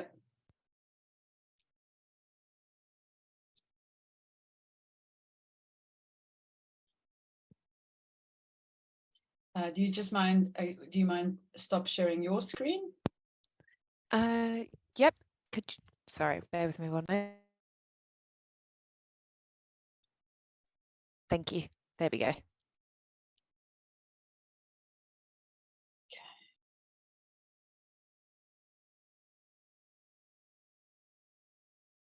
Okay, so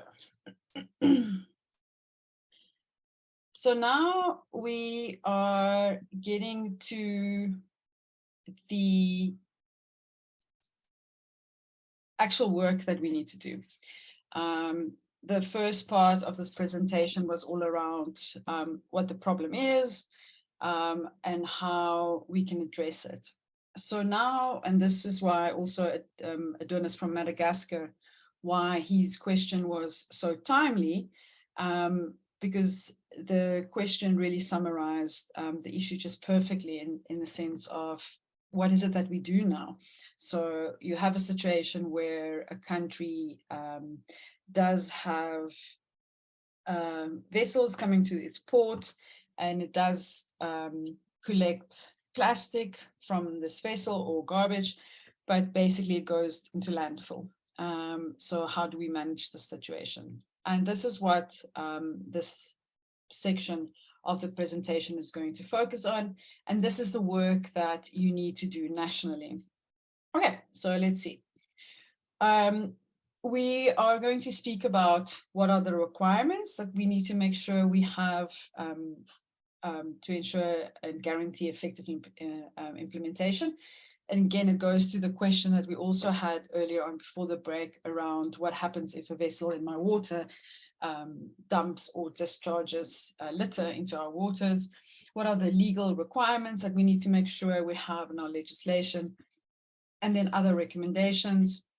And then what are the practical steps that we can take into consideration? Okay, so again, this goes to the question we just had.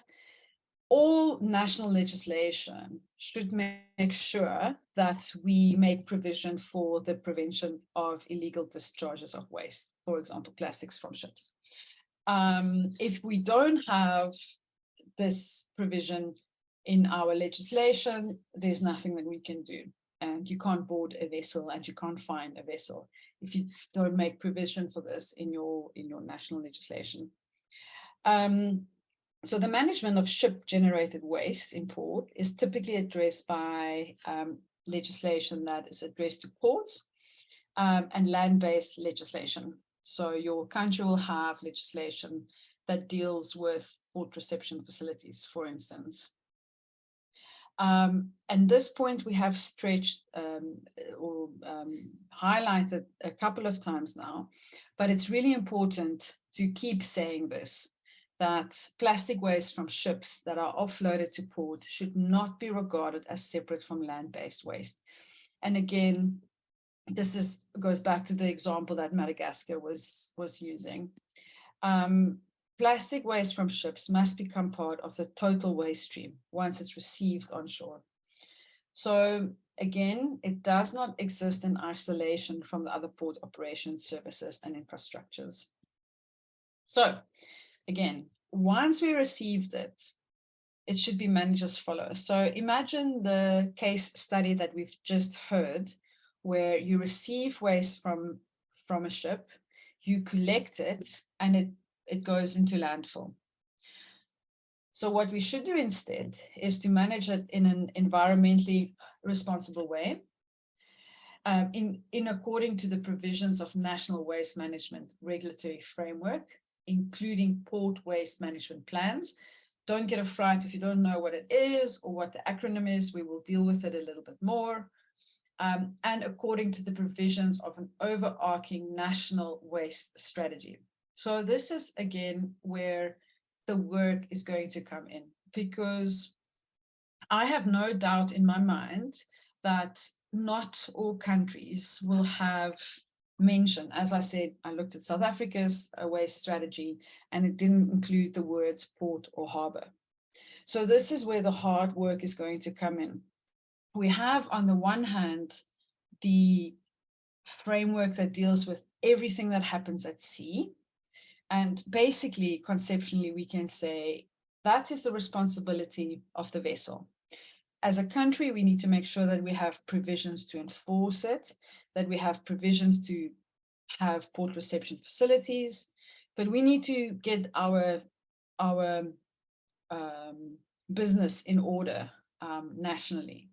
And we need to go to the national waste management people and say, show me your waste strategy, show me your waste action plan. Let's have a look at it. And most likely it will have to be amended. Most likely it will have to change a little bit to incorporate this work. But this is really important. We've now received the litter from a ship. We need to dispose it in a responsible way. We can no longer just say, we're going to take the plastic and we are going to put it in landfill. We can say, we are looking at our waste strategy, and in an ideal world, our waste strategy said we need to recycle as much as possible. And we say, okay, in accordance with our national waste strategy, this litter that we've now received from ships is part of our national litter, and we are going to recycle it. We're not going to treat it any separately from the plastic on land to the plastic at sea. So, what is important for waste management? Collection, because if we don't collect it, it's just going to end up in the ocean. Treatment and disposal, and the 3 R's, reduce, reuse, and recycle. So the reduce, reuse, and recycle, those are the key technical components of most waste management plans. Okay, so here you can see, just in terms of a very easy photo, but on the top, you can see there is a vessel and it's clearly collecting garbage, right? Then at the bottom, you have a simplified photo of waste collection on land. And again, it recycles and it makes provision for segregated or separated wastes that was received. So if there was waste, if there was paper from a vessel, it can go in the paper container, plastic in the plastic container, and glass in the glass container. And then for the purposes of this guide and the work that we have to do, we need to look at what it is that we're going to do with our plastics. So often, national waste management strategies only focus on land-based sources of plastic and not on plastics received from ships. So the plastics that I have in my house, the plastics that I have in my schools, the plastics that we have on our streets. So if you open a waste management strategy, it will speak to what to do with the land-based sources of plastics. But we have heard several times now, part of this plastic family is the plastic that we've received from a vessel. And we need to welcome this plastic into the family and say, this plastic is not separate. This plastic is part of our national plastic, and we are going to treat it as part of our national plastic. So it's important that countries adopt a truly integrated solid waste management approach that is in line with their national waste management objectives, which includes ship-based garbage and in particular plastic. Now, this is where it gets important. It's going to be different for different countries. It depends on each country. Some countries might not have had even be signatories to MARPOL Annex 5 or the London Convention. So some countries might not even have a legal framework to deal with any of the conventions that we discussed.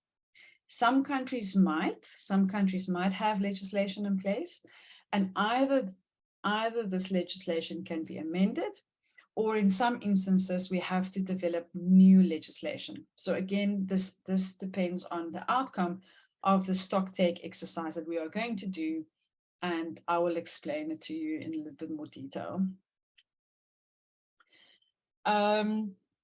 So it's the responsibility of a country for enacting national waste management laws and regulations, and for implementing all the other steps to ensure that full and complete effect is given to the measures to protect the marine environment. And each country must take steps to improve port reception facilities. And again, this is where the focus now shifts to us, because we are living in an ideal world. All the ships are meeting their MARPOL Annex 5 obligations. All the ships are meeting their London Convention, London Protocol obligations. We as a country now have the obligation to make sure we have port reception facilities. We can receive the waste, and we are not going to put it in landfill. We are going to dispose of it in a responsible way. And it's only once we make sure that we have all of this in place that we can have a holistic and effective implementation of the regime that protects our marine environment. Okay, so what is the legal obligations for us to consider? So I've mentioned this many, many times now. The main aim is to facilitate the more effective collection and delivery of plastic waste from ships to port reception facilities. And once that is done, the integration of port reception facilities, and ultimately plastic waste received from ships within our wider national waste management legislation. So basically, it looks at how can we improve the management of plastic waste from ships once it's received at a port. And this goes back to the question raised by Madagascar, which was exactly that. Once we receive plastic waste from a ship, how can we manage it better at a port? Okay, again, another important slide. And I've mentioned this a couple of times, but it's important to have this distinction in our minds. Conceptually, look at it from two sides. There's the ship side, and there's the shore side. It's these two friends, they need to meet. So the ship is responsible to collect the waste and to deliver it to the port reception facilities. Job done, tick. But we need both the ship side and the shore side to work together and to work. There's no point in the ship collecting the waste. There's no point in the ship side delivering the waste. But then once the country receives it, the country just ignores it, or the country puts it into landfill. This is where the other side now needs to step up and say, okay, my first obligation is I need to make sure I have the availability of port reception facilities. That's the very first thing, okay? So there are two main users. There's the port user. So in other words, the ship that comes to the port and that wants to use the port reception facility, and the port. And our national system needs to work well enough for both of them. So once we start doing a little bit of work and we start saying what is happening nationally, how does it work, we need to make sure that this system works for the port user and the port. Okay, so let's summarize. If we look at blue, blue resembles sea, green resembles land. So once the plastic is received shoreside from the seaside, the next important thing is to ensure that the received plastics from ships are part of the total national waste streams, okay? And again, this goes to the questions we spoke about earlier on. We can't ignore or separate waste that was generated on land from waste that was generated at sea. Okay, now, what are the minimum legal requirements that we need to think about? First of all, and it's not on the slide, but first of all, we actually need to sign and to ratify the international legal conventions.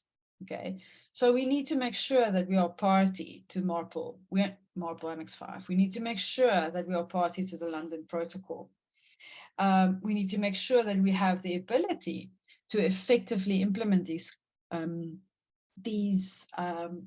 conventions. So what I mean by that is that one of the requirements as a signatory to MARPOL Annex 5 is that you need to have an adequate port reception facility. So the moment you sign or you ratify that convention, your legal obligation is to have the provision of an adequate port reception facility. So before we ratify conventions, nationally, we need to make sure that we are capable of implementing them. Once we've signed them, we ratified them, we need to have national legislation. So we need to transpose the obligations that we find from the international agreements into our national legislation. And this goes back to the question that was raised earlier. What do I do if I find a vessel in my waters that littered plastic into my marine environment? You need to make sure that your national legislation has the correct provisions to deal with it. Guiding principles, the precautionary principle, the polluter pays principle, the principle of non-transference, the extended producer responsibility, and the ecosystem approach. These are all international environmental law principles that guides us. For example, the precautionary principle says, just because we don't have the scientific certainty, it doesn't mean we shouldn't do something. So we should be cautionary. We should be on the safe side. The polluter pays principle says that the person who pollutes is responsible to pay. So these are guiding principles that we need to make sure we have in our legislation and our strategies.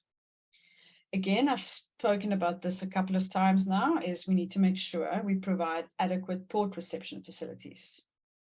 We need to give notification of adequate port reception facilities.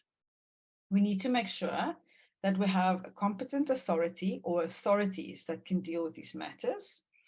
We need to make provision for penalties, and we need to make provision for enforcement.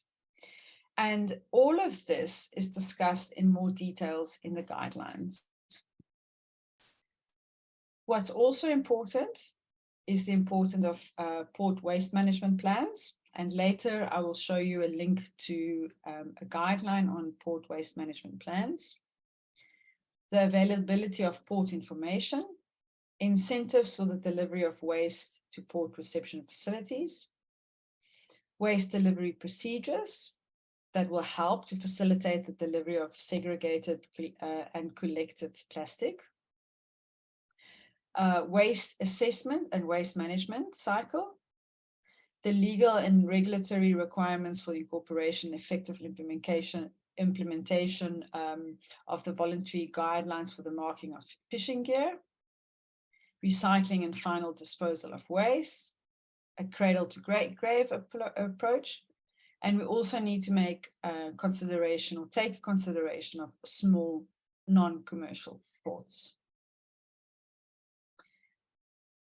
So practical steps to incorporate obligations.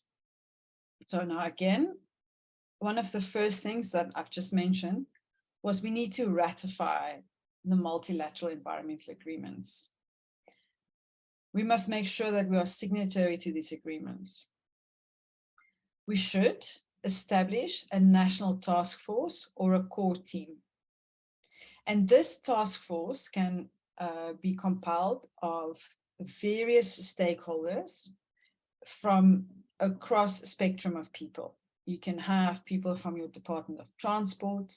You can have people from your Department of Environmental Affairs. You can have people from your Department of Waste. And again, countries will have different ministerial compositions. You may or may not have, for instance, your environmental management and your waste management under one ministry, or you might have that you have sub-ministries or sub-departments. And often in most countries, a lot of maritime and marine environmental protection conventions sits not with your Department of Environmental Affairs, but with your Department of Transport. So that is important, that you have a cross spectrum of national people in your national task force, because remember, we are now speaking about how are we going to address this issue. So we are going to get a group of people around the table and say, we need to do something about this issue. There's this issue about sea-based marine plastic litter. We need to make sure that we facilitate a process nationally where we can assist countries so that when they collect their plastic on board, that we have a proper reception facility available, that once we receive this at our port reception facilities, we deal with it in an appropriate way. And we need to come up with a solution. So establish a national task force or a core team to work on it. Determine a time frame. It's going to take us 3 years, 4 years, 5 years. And then where it becomes really important for individuals that's working on this project is stock take. And to those of you that I've had conversations with and that we've had initial discussions with, one of the very first things I proposed, and to everyone who's listening, this is really one of the first steps to do. In fact, it's the second step to do. The first step is to look at these notes again and to read the literature, to read the guidelines, to click on the links that was provided. Then the second step, once we've done the review of the guidelines and just a general familiarize ourselves with the context, is to do a stock take of our national legislation. Make a list. First, it's just an easy list. What legislation do we have? But this legislation should be broad. So we look at, what does our constitution say? In South Africa, our constitution says every person has a right to a healthy environment that's protected. What does our environmental legislation say? In South Africa, we have an overarching environmental management framework. Under that, we have a waste management framework. What is our legislation regarding MARPOL? What is our legislation regarding dumping? So you make a list of this legislation. Once we've made this list of this legislation, we make a folder on our computer and we download every single legislation, and we download every single regulation that was promulgated under the legislation. And we start reading it. And we see what gaps there are and what perhaps certain sections may be of relevance. You can highlight it, you can circle it, you can make a note, and you start looking at what legislation you have. Because in the end, we will have to work with our legislation. So we will have to say, we'll have to amend certain parts of our legislation. We might say we need to draft completely new legislation, or we might say, actually, our national legislation is really, really good. We just need to have specific regulations. It's not going to be the same for each country.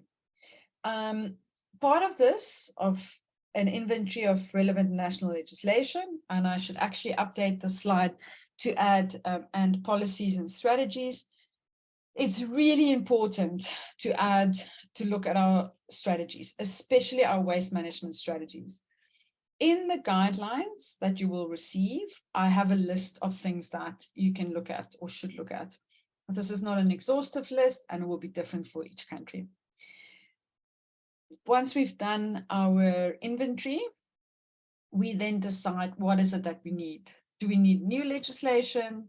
Do we need to amend legislation, or can we promulgate supplementary regulations?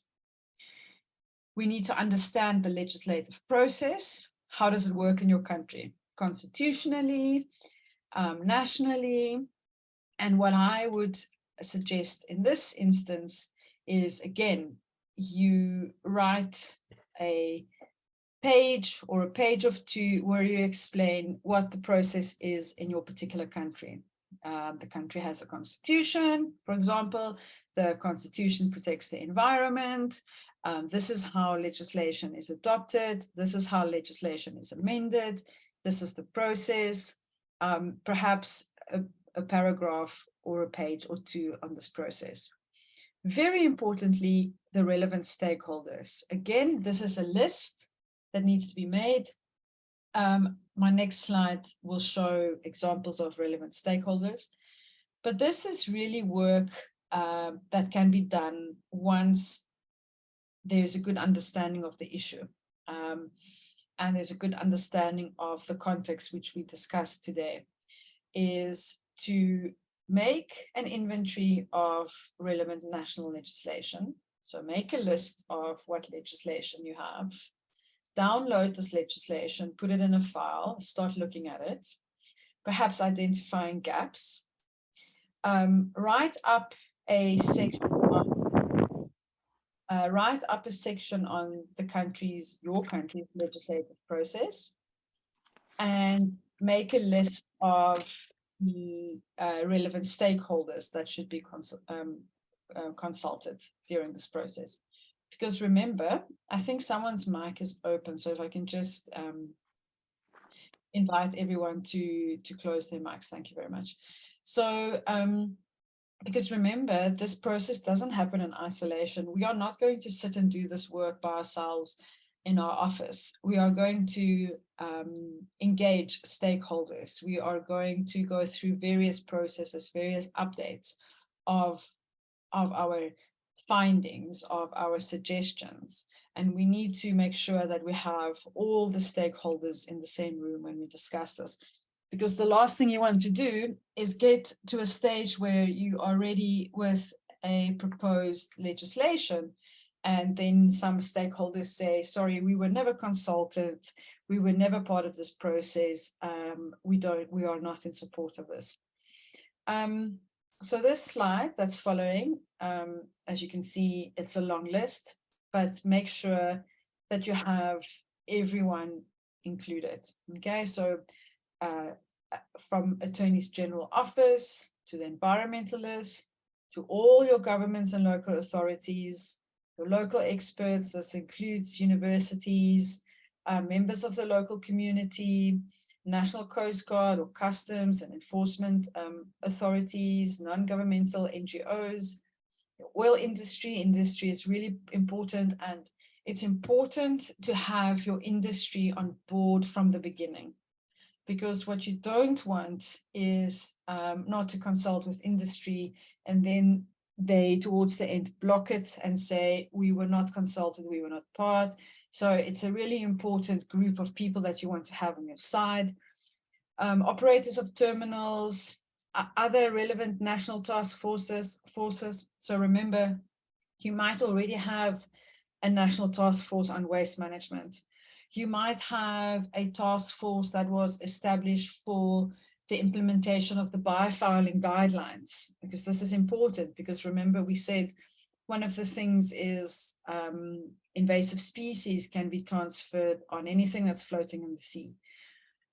Ship owners and agents, state law advisor, ship surveyors, waste collectors and transporters, very important people, waste disposal facilities, waste generators.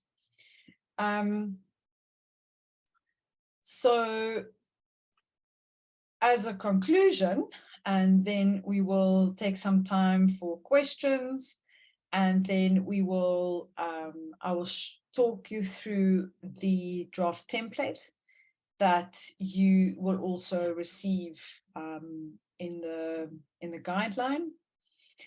But we've had long discussions now around the importance that waste from ships, in this instance plastics by ships that's collected on board, cannot be discharged into the sea. We now know that you've got MARPOL Annex 5 that says no litter, and that we need to collect, that this plastics needs to be collected and delivered to port reception facilities. But, however, often port reception facilities are not always sufficient for purpose. So even when plastics are delivered, it's the safe disposal and reuse or recycling of plastics are often a challenge.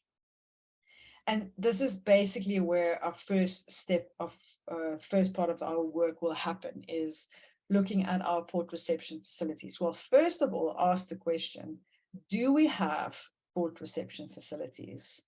And again, this is where the stakeholders are really, really important, because this is where the conversations are necessary, where you meet and you speak to the different ports and get a sense of the state of the port reception facilities. Are they being used? How are they being used?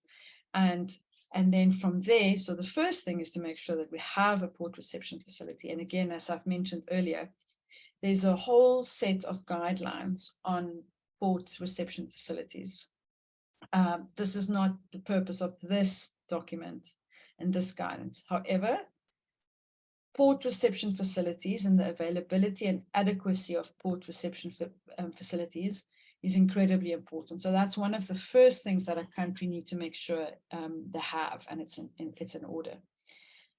And once we know that we have a port reception facility, we need to link it. We need to link what happens there at the port reception facility with our plastic waste to national waste management practices. And it might be that even our national waste management practices aren't good enough.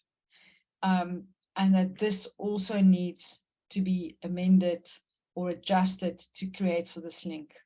And this is again why our stakeholders are so incredibly important. And it is a discussion that needs to be had. It is a half a day, full day meeting with everyone around the table, a short presentation that's being made, explaining the issue, explaining why it's important, and saying we need to look at our national waste management strategy, and we need to see how it takes the issue of plastic litter that we receive from ships into consideration.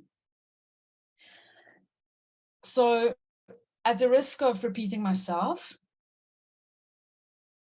again, these are slides that I feel is really, really important. If we really want to have a significant shift that ensures integrated solid waste management at all national levels, we need to make sure, on the one hand, that we have adequate and available port reception facilities for this sea-based marine plastic litter. And on the other hand, we need to make sure that we integrate it into our national waste management legislation, and that we ensure that this plastic waste or garbage is disposed, reused, or recycled. And we need to make sure that we address all of this.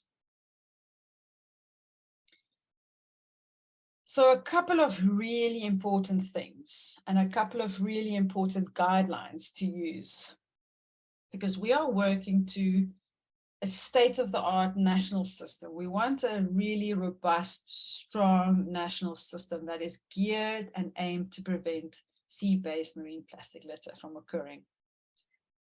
So our national legislation, and this is a summary, this is really a conclusion and a summary of everything we spoke about today.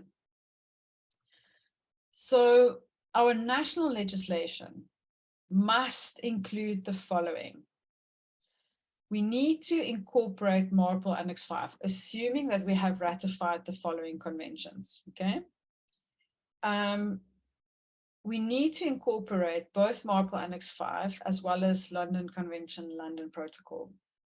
This training document today's session and the guidance document that you are receiving is not, the aim of this is not to tell you how to incorporate MARPOL Annex 5.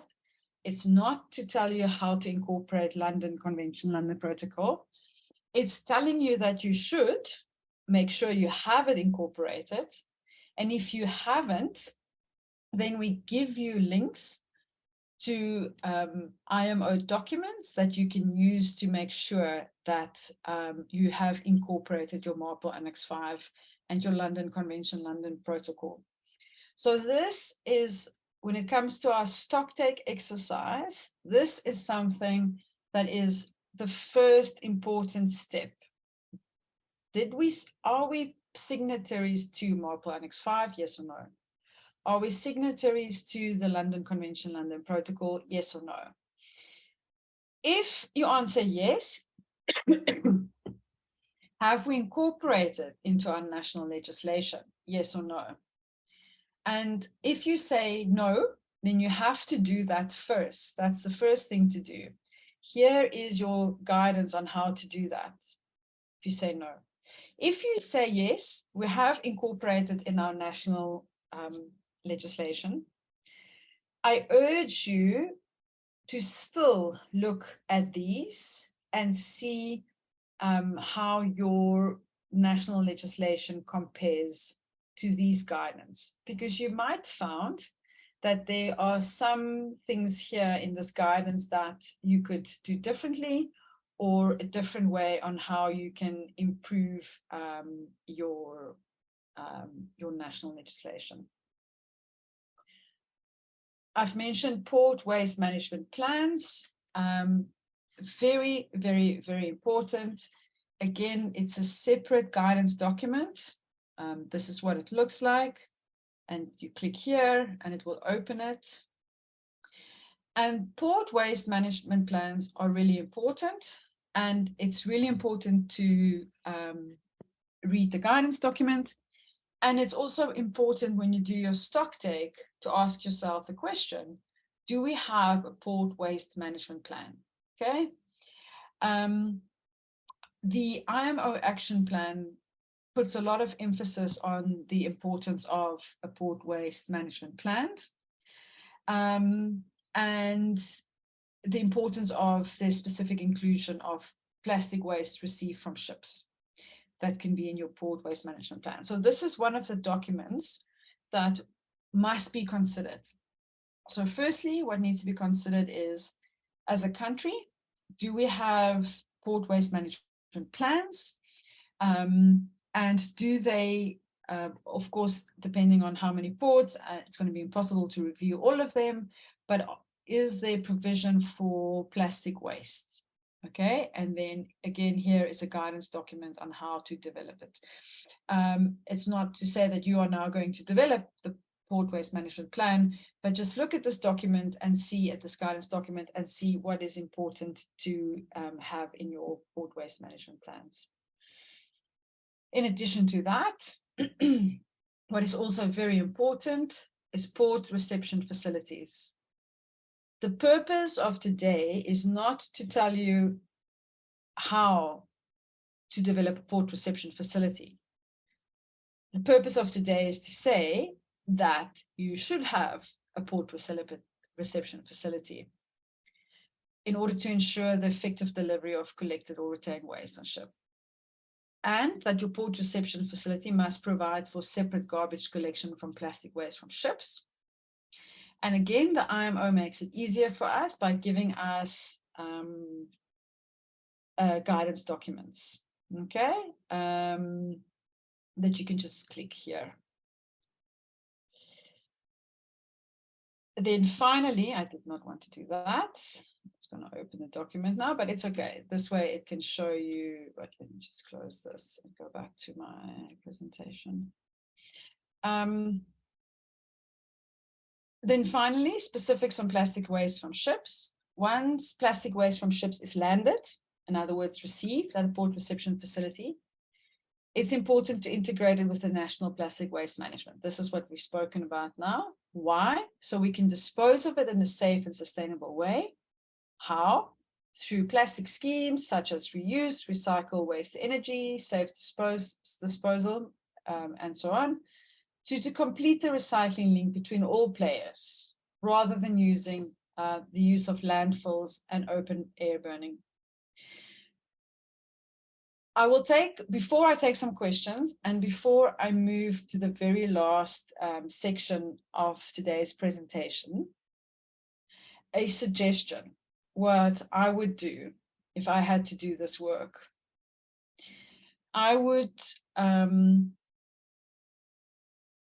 once I've done my inventory and my stock take of the national legislation that I have, I will take a piece of paper and make perhaps several columns. And I will start with saying MARPOL Annex 5, London Convention, London Protocol, and I will just tick, do I have it? Do we have it as a country? Do we not? Did we ratify? Did we not ratify? Okay, yes, we ratified.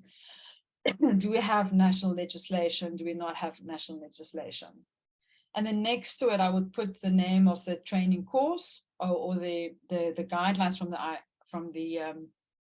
the IMO to serve as a reminder to myself that I need to make sure when I look at my legislation, it follows the guidance provided by the IMO and see if there are any gaps. Maybe make another column that says notes, where you can say, I looked at the guidance on national implementation. In this instance, my country falls short. We need to think about this. Because there's going to be a stage where this information needs to be conveyed in our work and in our meetings with national task forces. So we need to have this understanding and we need to have a clear idea of how it is applied in our country. So again, these are the important documents that we need to make sure we are aware of them, and when we do our inventory, that we are in alliance with that. Okay, my very last, I'm going to stop now to see if there are any questions. We don't have a lot left to do. We are really coming towards the end of our presentation and today's work. I am happy to take questions now. And then we can take another 10 minutes break after the questions, and then we will just do the last short section, which is on the template that I have referred to a couple of times. We can have some last final questions, and we can close the day. So before I start on the draft, no, before we break for a really short break, do I have any questions either in the chat or in person?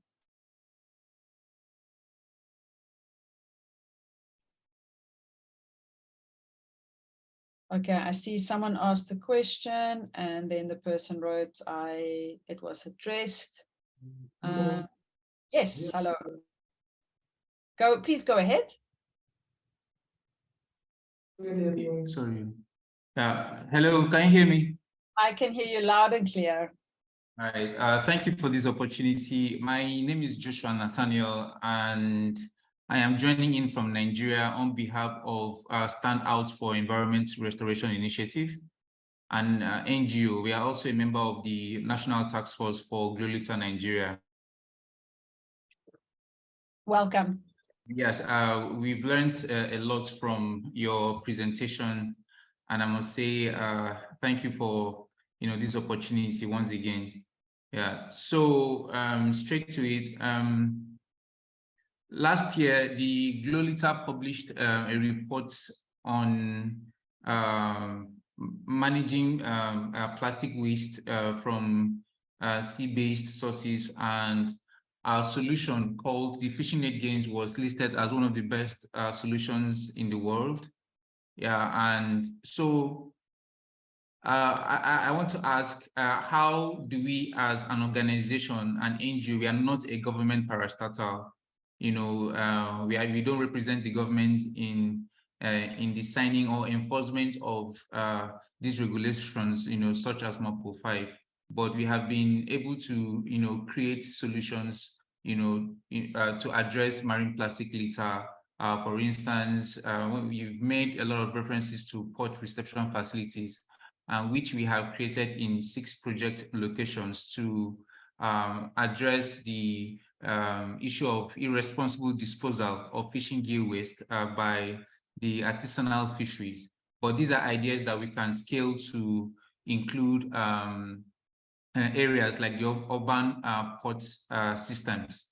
Yes, and going further to discuss what we do with these waste gears when they are received from the artisanal fisheries. We also have a solution to that issue, and we've been upcycling these waste gears, yeah, and training the local women to do same into a lot of multipurpose items.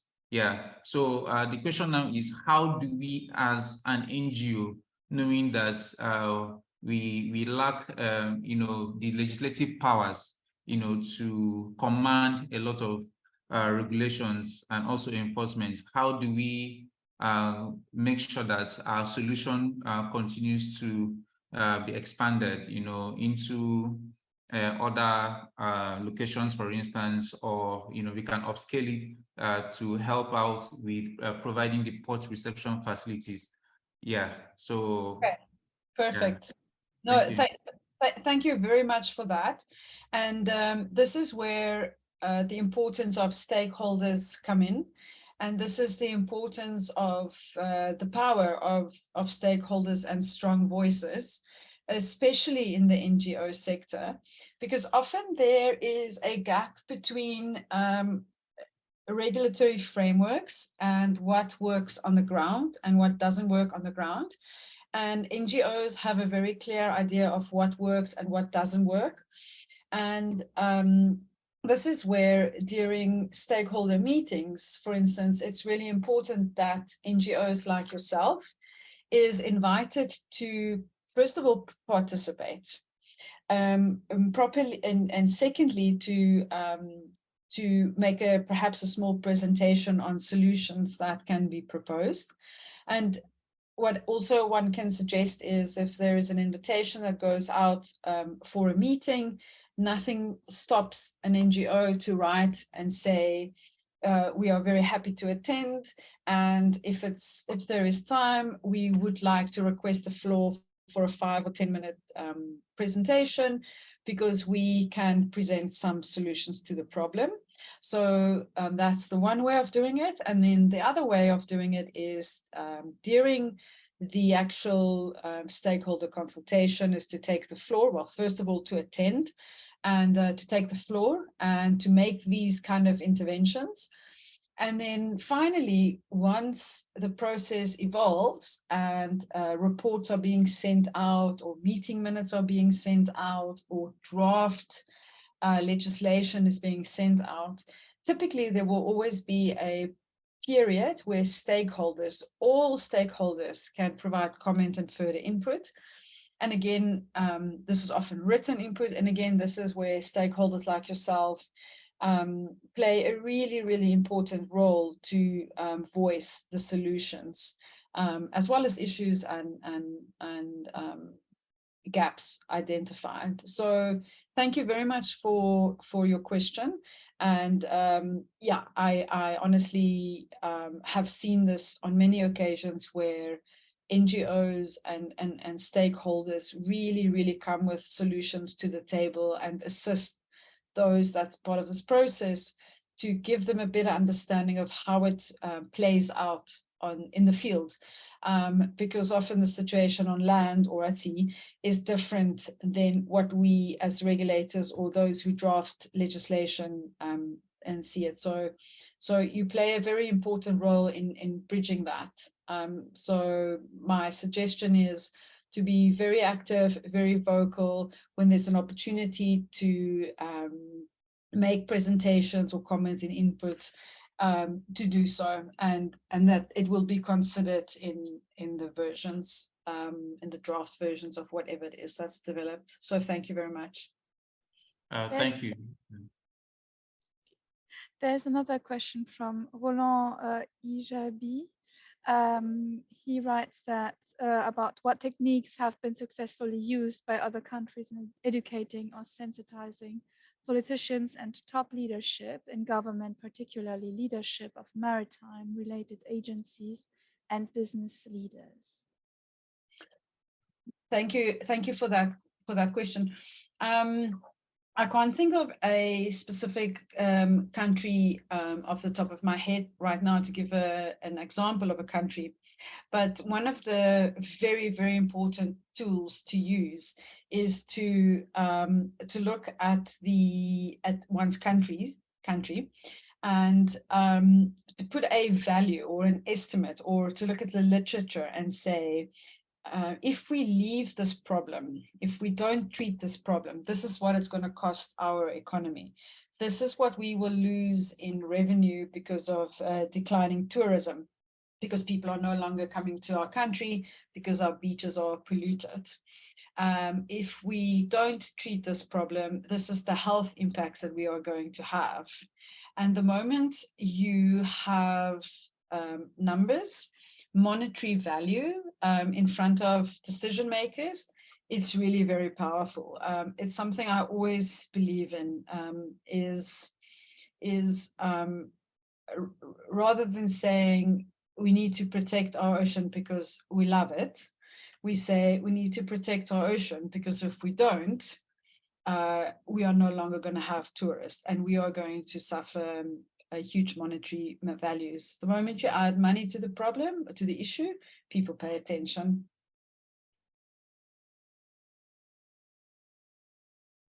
Okay.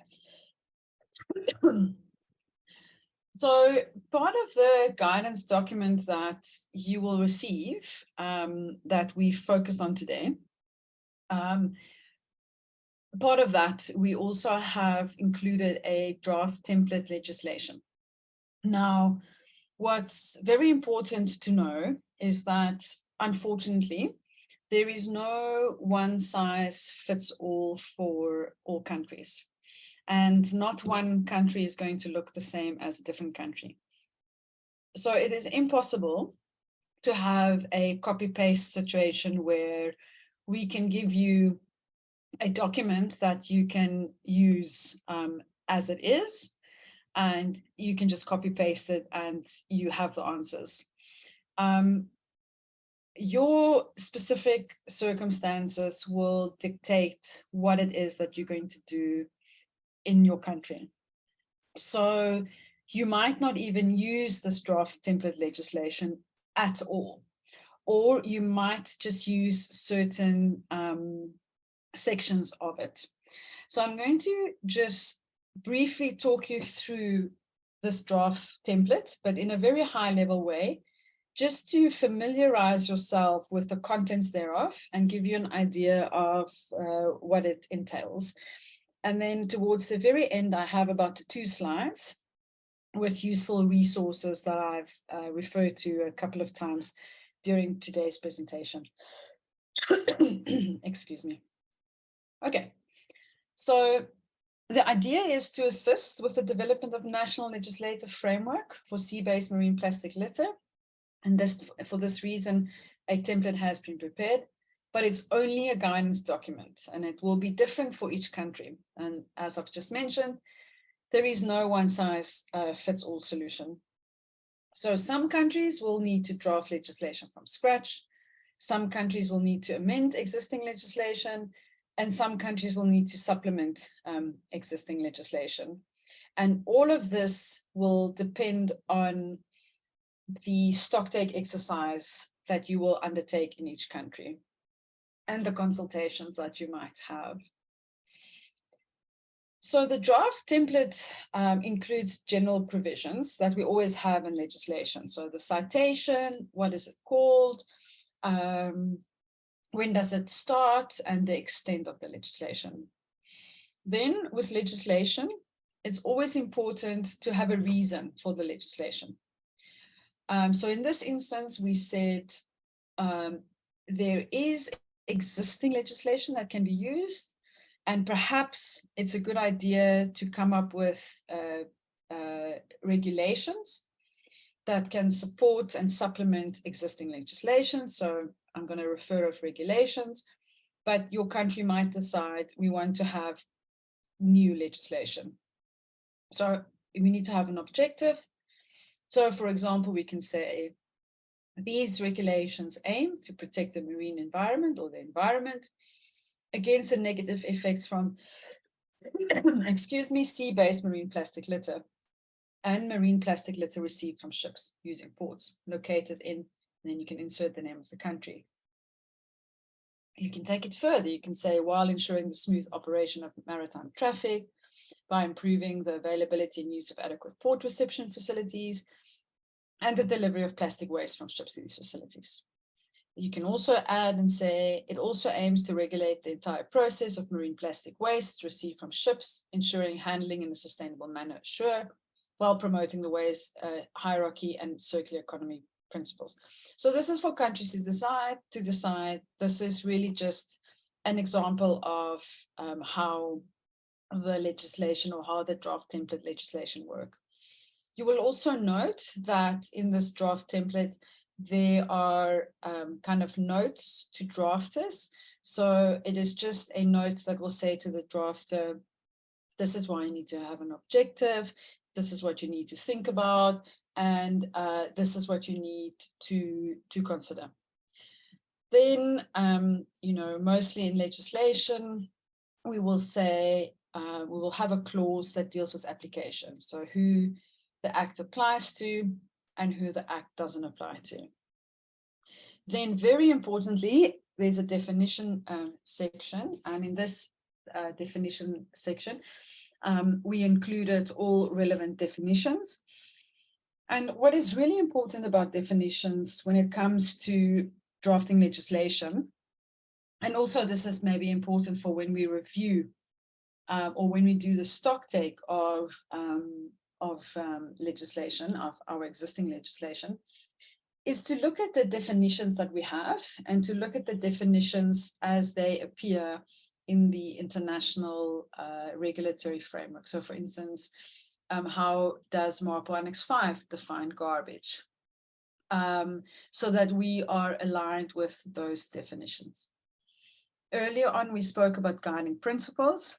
So it is always good to include guiding principles in our legislation. And again, we've included a couple of guiding principles. Then we've included a subsection on port waste management plans and national waste management plans, the importance of them and why we need to look at them. So it's important to just look at that. We can have a section on obligations of ships. So we can ask ships, we need advanced plastic waste notification. If you are going to bring waste to our port reception facility, we need advanced notification. And how are you going to deliver the plastic waste? These, again, will be specific from country to country, and it's for countries to decide what and how they want to include it. When it comes to the management of the plastic waste received from ships, we need to think, how are we going to collect the waste? How are we going to store the waste? How are we going to transport the waste? And how are we going to deal with cost recovery systems? So again, this is just a high-level overview. It's not necessary for me to go into the details of this now. It will be too premature. We first need to see what the situation is in each country. Once a country has done this, once a country has had meetings with the relevant stakeholders and national task forces, then we can start thinking about the way forward. Once we have an idea of the way forward, then we can start thinking of the specifics. And these are examples of what the specifics could look like. It's not prescriptive of what we should have, it's just examples. And then also enforcement.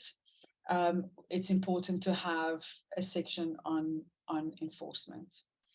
So finally, the very last thing that I want to speak about is the importance of looking at various resources that we have at our disposal. So again, we are not doing this work in isolation, and we are not doing this work from scratch. There are a lot of important literature out there, and we've seen there are a lot of guidelines that we can use. And I've mentioned this already in the beginning, but it is important to spend some time reading through some of these resources. So some of them we've already spoken about, but it's important to look at the guidelines for the ensuring of adequacy of port waste reception facilities. So again, just to show you that if you hover over these specific links, you will be able to find the documents. The guidelines for reception facilities under MARPOL Annex, oh, that's a mistake, that should be MARPOL, oh, the MARPOL Annex 6, or MARPOL Annex 5, the review of the current state of knowledge regarding marine litter and waste, dump at sea. I've spoken about this earlier on, the IMO Waste Assessment Guidelines under the London Convention and Protocol. And then this is the final slide on guidelines for the implementation of MARPOL Annex 5. Again, this the consolidated guidelines for port reception facilities for both providers and users, the IMO action plan, and then the GloLitter knowledge product, which is the guidance document on developing port waste management plans. So this slide, these two slides with the useful resources, as well as the other documents during the rest of the presentation, are really important guidance documents to consider in this work. And finally, as a kind of takeaway message, is I will really encourage those that will work further on this GloLitter Partnerships project to ensure that we amend and develop our national legislation accordingly. I would really encourage you to look at these presentations again. You will, or at this presentation again, you will receive it. Look at it, make some notes of clarifying questions that was asked today, clarifying answers that was provided, and really start thinking about how you can apply this in your country and what the next steps are for you to take all of this into consideration. Also, once I'm done here, I will put my email address in the chat. So, or you can get it through Ava or Ada from IMO. And if anyone has any clarifying questions that you thought of afterwards, please send me or IMO an email and we will respond to you. So with that, it's the end of my presentation. I'll stop my screen so you can see me completely. It is the end of my presentation for now, but I remain available for any clarifying questions, whether it's still now or later by email. But I also want to really thank everyone for joining us today and for participating to the level that you did. The questions that we received were really insightful. It really gave a clear idea and understanding that people are understanding the issue and the task at hand, and it made our work much easier. And so far, it's been a great pleasure to engage in this process, and I really look forward to providing more assistance and more clarifying questions. So from my side, a great thank you. It was a wonderful day. It was very productive. We've covered a lot, and I hope that when you receive the guidelines, you will use the information obtained today to implement the work. So from my side, a big thank you for your attention. Thank you, Ernesto, so much. It was an excellent workshop, I think, and you provided practical tools, and I personally learned a lot, and I'm sure our participants found it very useful as well. So if I may recap very quickly what we discussed and what the next steps are and how GloLitter team can support our participating countries.